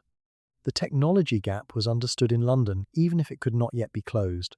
Radar capable of detecting a surfaced U-boat at useful range was a known requirement by late 1940. Sets existed in experimental and early production forms. Getting them onto escort vessels in sufficient numbers, in reliable enough versions, calibrated for use in the violent motion of a North Atlantic gale, this was a problem of engineering, production and prioritization that was months from resolution at minimum. In the interim, the escorts fought with what they had: eyes, ASDIC, star shells, and the instincts of commanders who were accumulating experience at a pace that peacetime training could never have provided. It was not enough, but it was what existed. There is a dimension to these night attacks that sits outside tactics and technology entirely. The psychological weight on merchant sailors who made crossing after crossing, knowing the pattern, was something that institutional histories rarely capture adequately. These were not military volunteers in the conventional sense, they were civilian mariners, many of whom had signed on before the war's character became clear, whose contracts and whose profession now placed them in one of the most consistently dangerous environments the war produced. They could not fight back in any meaningful way. They could not maneuver away from an attacker they could not see. They could only maintain their position in the convoy, keep their watches, and trust that the escorts they could barely see in the surrounding darkness were doing something useful. In the autumn and winter of 1940, that trust was sometimes justified and sometimes, without warning, catastrophically not. The night surface attack was not a permanent solution for the U-boats either. Both sides understood, on some level, that this was a phase of the battle rather than its final form. The British were working on radar. They were refining their training. They were slowly adding hulls to the escort fleet. The tactical ingenuity that Dunitz's commanders had demonstrated in 1940, real ingenuity, born from genuine understanding of the operational environment, had bought Germany a period of devastating effectiveness. But effectiveness in war tends to generate the countermeasures that erode it. The darkness that sheltered the U-boat in the autumn of 1940 would not remain unlimited cover. The sea that had swallowed so many ships without adequate response would eventually be crossed by different technology, different doctrine, and different numbers. For the men on both sides in those months, however, that future was invisible. What was real was the darkness, the cold, the sound of an explosion somewhere to starboard, and the long night that was nowhere near over. There is a particular kind of crisis that does not announce itself with a single catastrophic event. It arrives instead through accumulation, through the slow, grinding arithmetic of loss repeated day after day, week after week, until the numbers themselves become a kind of sentence. By the closing months of 1940, Britain was living inside exactly that kind of crisis. The ships were going down, the cargoes were not arriving. And somewhere in the machinery of government, men with access to the real figures were beginning to ask a question they could not yet answer with any confidence. How much longer could this continue before the arithmetic became irreversible? The raw numbers, stripped of all context, were alarming enough on their own. In the 12 months following the fall of France, German U-boats, surface raiders, aircraft, and mines together accounted for millions of tons of Allied and neutral shipping. The U-boat arm alone was responsible for the greatest share, and by the end of 1940 its commanders had demonstrated, beyond any remaining doubt, that the rate of destruction could be sustained and even increased as more submarines became operational. Against those losses, the shipyards of Britain and Canada were producing replacements, but at a rate that consistently fell short of what was being taken away. The gap between the tonnage sunk and the tonnage built was not a temporary deficit. It was a structural wound, and it was widening. To understand what those losses actually meant, it is necessary to understand what Britain required simply to function as a nation at war. Before the conflict began, Britain imported something in the region of 55 million tons of goods each year: food, oil, metal ore, timber, cotton, and the 1,000 other raw materials upon which an industrial island economy depends. War did not reduce those requirements. In important respects, it increased them. Feeding a population under blackout, supplying an army, fueling the Royal Air Force and the Royal Navy, these demands sat on top of the civilian baseline, not instead of it. Planners inside the Ministry of War Transport were working with a figure for the absolute minimum import level below which the country could not realistically sustain its military effort. Every month that convoys arrived short of that figure was a month in which the margin for survival quietly contracted. The convoy losses of the autumn of 1940 struck at this arithmetic with particular force. The fast convoys and the slow convoys crossing from Halifax, from Sydney, from the ports of the eastern seaboard, they were losing ships at a rate that stripped confidence from every projection. A convoy that sailed with 40 vessels and arrived with 34 was not simply a tactical setback. It represented the difference between sufficient and insufficient, between warehouses that could supply the winter and warehouses that could not. Port authorities in Liverpool and Bristol and Glasgow were already managing shortages. Dock workers unloaded with an urgency that had nothing ceremonial about it, knowing that what came off a ship that week might be the last of something for a considerable time. Oil was among the most acute concerns. Britain had no domestic oil production of any consequence, and the refineries and storage depots scattered across the country depended entirely on the tanker convoys making safe passage. A tanker lost was not simply a ship lost, it was tens of thousands of tons of refined fuel that would not reach the RAF's airfields, would not drive the lorries moving supplies inland, would not bunker the destroyers turning around at Liverpool or Londonderry for their next escort run. The Admiralty and the Ministry of Fuel tracked tanker arrivals with something approaching dread, aware that there was no strategic reserve large enough to absorb more than a limited run of bad losses.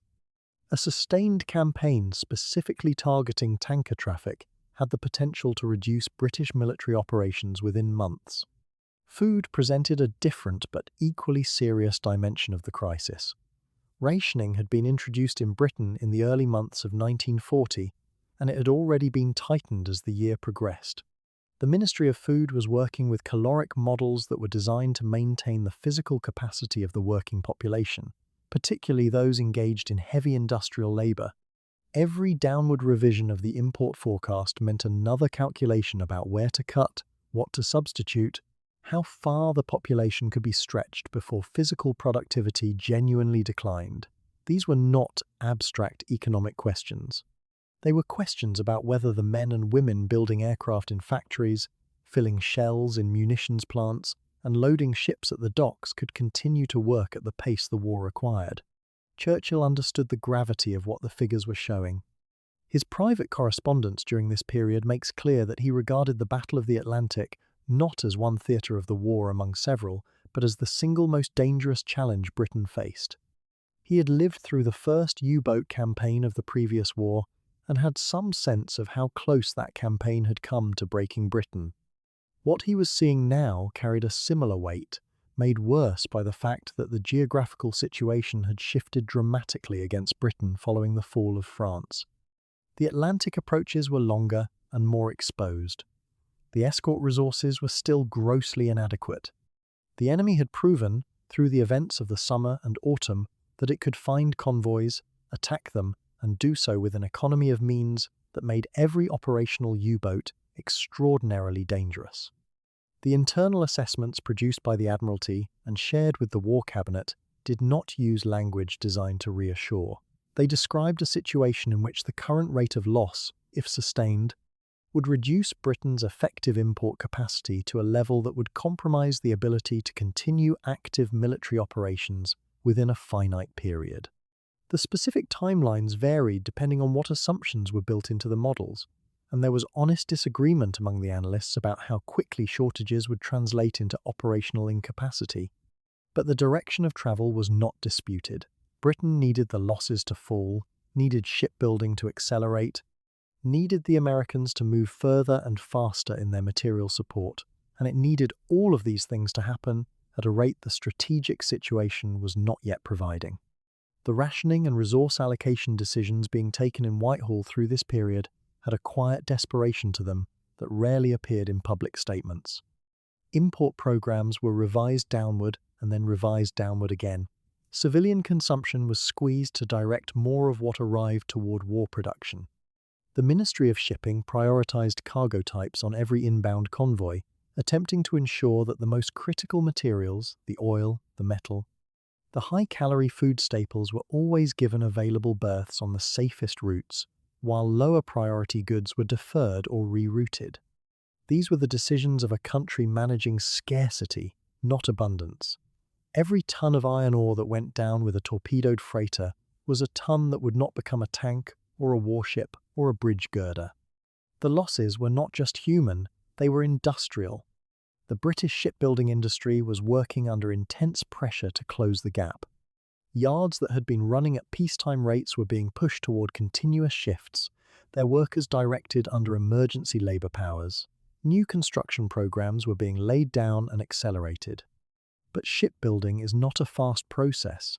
A vessel ordered in the autumn of 1940 would not be ready to carry cargo for the better part of a year or more, and the losses in that intervening period would continue regardless of what was happening in the yards.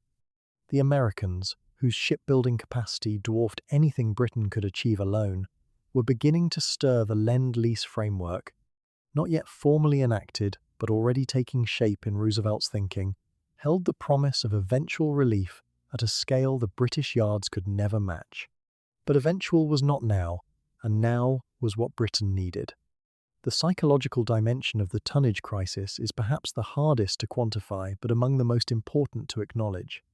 The men who crewed the merchant ships knew, with a certainty available to anyone who had made a crossing in the autumn of 1940, that they were sailing into genuine danger every time they left port. They were not soldiers. They were not subject to military discipline in the same way.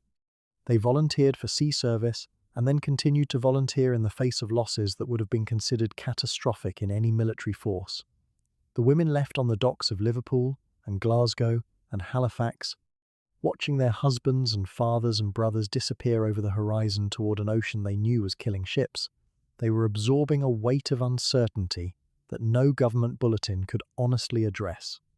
Britain's survival was being purchased in that coin, quietly, far from the camera and the commendation. By the time the calendar turned to 1941, the situation had not broken into catastrophe, but it had not improved either. The margin was holding narrowly, stubbornly, on the strength of human endurance and institutional improvisation, and the simple fact that the enemy, for all its success, still had too few operational submarines to deliver a truly decisive blow in a single season. The question was whether that margin would survive what was coming. More U-boats were completing their working up programs and joining the operational fleet. The mid-ocean gap was still there, unguarded by aircraft, dark and vast and patient. The escorts were still too few and too green.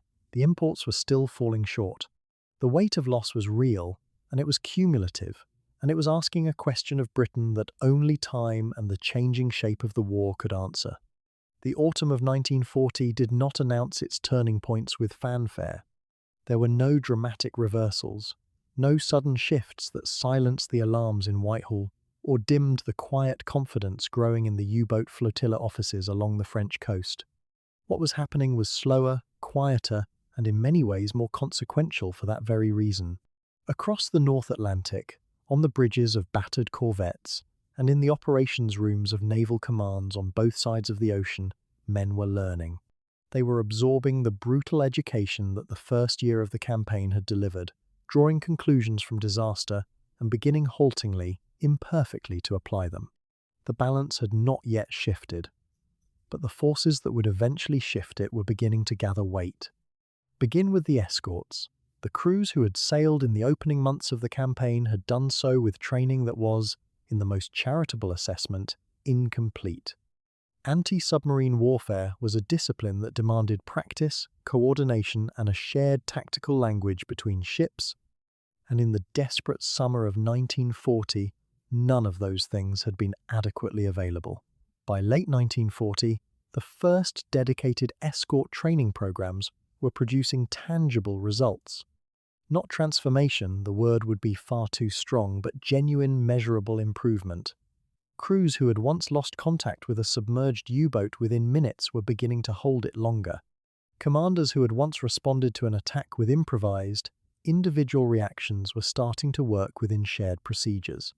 The hard school of the Atlantic was producing its graduates, and some of them were becoming genuinely skilled.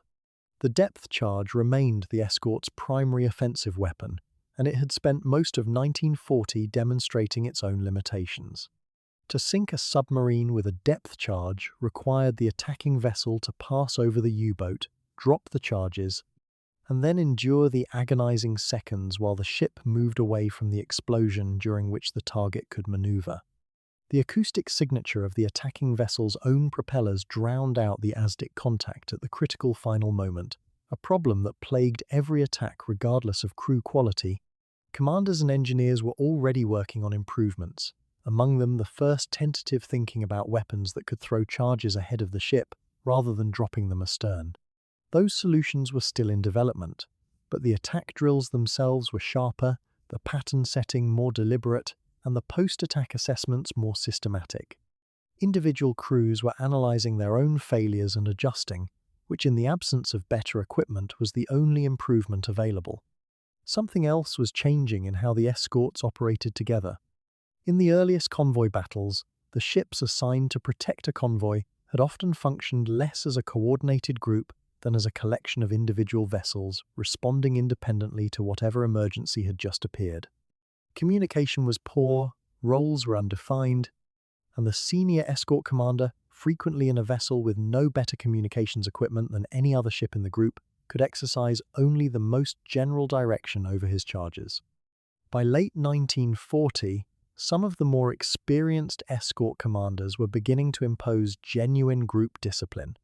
Pre-sailing conferences, shared tactical signals, agreed responses to night attacks, none of it constituted the highly practiced escort group tactics that would define the mid-war period, but it represented the first growth of something that had not existed at all a year earlier.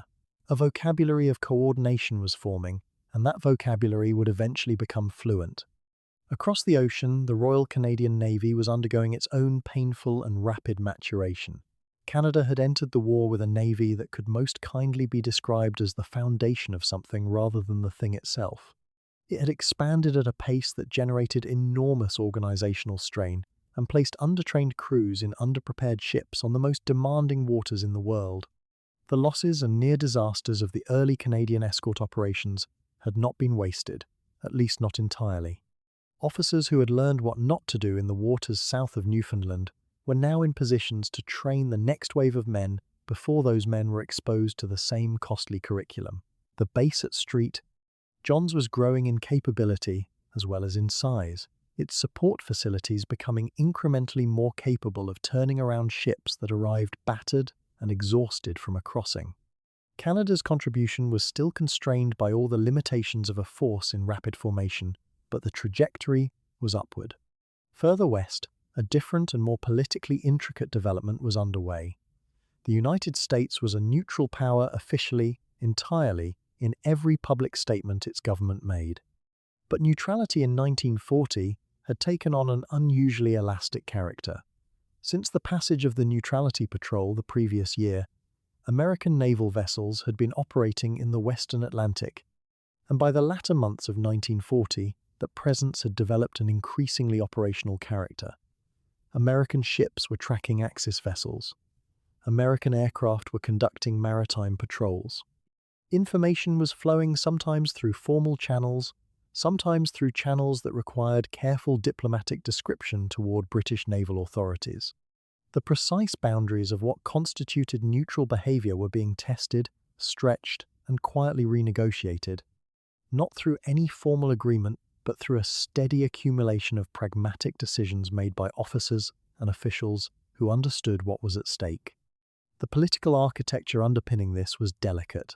Roosevelt was moving as far as his domestic political situation permitted, and in the autumn of 1940, that situation was constrained by an election, by a genuine and deeply held isolationist sentiment across large parts of American public opinion, and by the constitutional and legal realities of neutrality legislation that could not simply be set aside. The Destroyers for Bases Agreement had demonstrated both the willingness and the limits. 50 aged destroyers transferred in exchange for basing rights, a transaction that required considerable legal creativity to accomplish. What was now developing went beyond that, into a grey area where American naval patrols were extending their reach eastward under definitions of defensive neutrality that Dönitz, watching from Lorient, regarded with something between contempt and calculation. He could not afford to provoke American entry into the war. That constraint, too, was part of the shifting equation. Karl Dönitz, for all the successes his commanders had achieved during the first happy time, was carrying a burden that the sinking statistics did not fully reveal. He had spent years arguing that Germany needed 300 operational U-boats to wage a decisive campaign against British commerce. He did not have 300. He did not have anywhere close to 300. The total number of ocean-going submarines available to him fluctuated through the opening period of the campaign, and at any given time a substantial portion of that number was in transit, under repair, working up with new crews, or otherwise unavailable for operations. The boats that actually reached the convoy lanes and engaged the enemy represented a fraction of what his own doctrine declared necessary. The individual achievements of his commanders were real and significant. The cumulative tonnage figures were serious. But the decisive blow, the kind that could break Britain's supply lines before British and Allied defences could be strengthened, required a concentration of force that Dönitz simply could not yet assemble. The German shipbuilding program was expanding, and new U-boats were entering service as the months passed. Dönitz pressed constantly for priority. More steel, more workers, more resources, directed towards submarines rather than surface ships, whose strategic utility he regarded with barely concealed frustration. The argument was slowly, partially being won. But there was an inescapable lag between the decision to build submarines and the moment those submarines appeared in the operational area. Training took time. Crews required months of preparation before they could be trusted in Atlantic conditions. The expansion Dönitz needed in late 1940 would not fully materialize in the operational area for many months yet, and in that gap between what he had and what he needed lay the margin within which the British and their allies were scrambling to build their defences. There was also, quietly and without public acknowledgement, the first tentative evidence that intelligence work was beginning to add operational value. The submarine tracking room in London was building its picture of U-boat activity with increasing sophistication, drawing on radio direction finding, on the analysis of message traffic volumes and transmission patterns, on scraps of information from survivors and captured documents, and on the developing intuitions of officers who had spent months thinking about nothing else. Convoy routing was becoming less mechanical and more responsive to the threat picture, even when that picture was incomplete. There were still catastrophic failures, convoys routed into waiting U-boats, warnings that arrived too late or not at all. But the organization that would eventually become one of the most effective intelligence operations of the entire war was learning its craft in these months, accumulating institutional knowledge that would later prove decisive.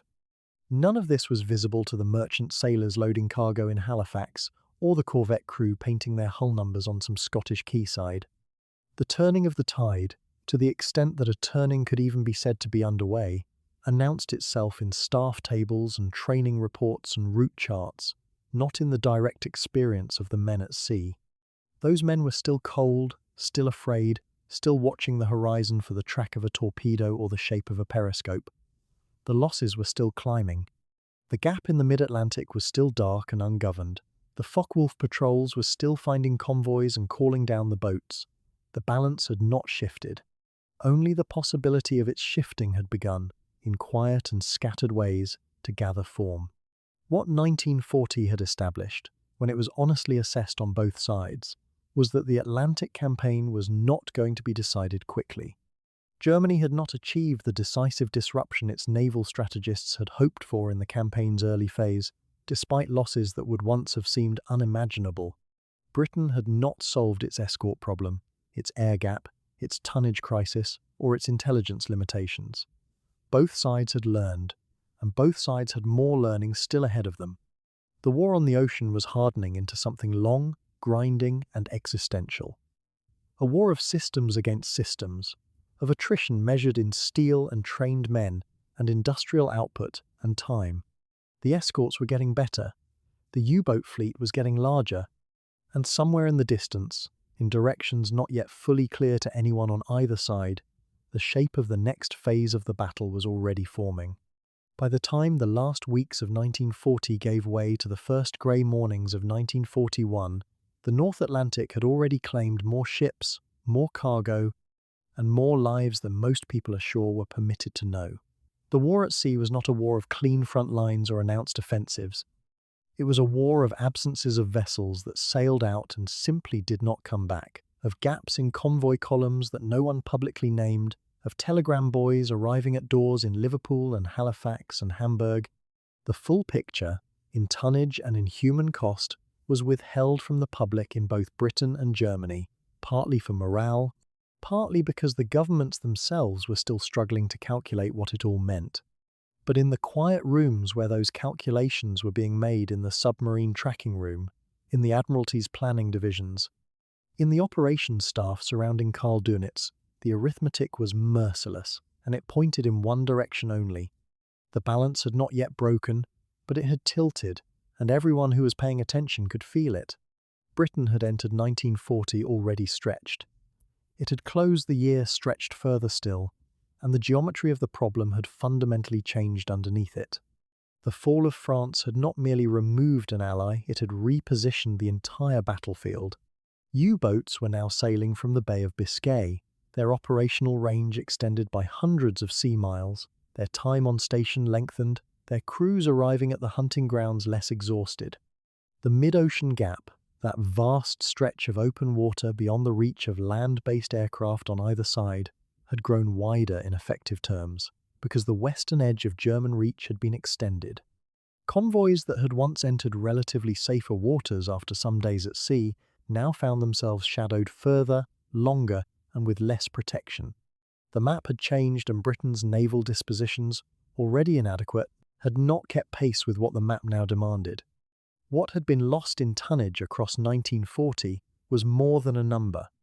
It represented food that would not be eaten, fuel that would not be burned, steel that would not become tanks or aircraft, or the hulls of replacement ships. Every ton of cargo sitting on the floor of the Atlantic was a calculation against survival, set against a minimum import figure that the British government knew it could not allow to slip much further. The convoys had kept coming, and the merchant fleet had kept sailing, but the margin between what was arriving and what was needed had narrowed in ways that officials discussed in careful, measured language that barely concealed the alarm beneath it. Churchill's own private correspondence in this period made clear that he understood the Atlantic not as a secondary theatre, but as the one arena where Britain could be beaten outright, defeated not in a single battle but steadily, quietly, by arithmetic. And yet Britain had not been beaten. That fact alone, unremarkable in retrospect, genuinely uncertain at the time, is worth sitting with for a moment.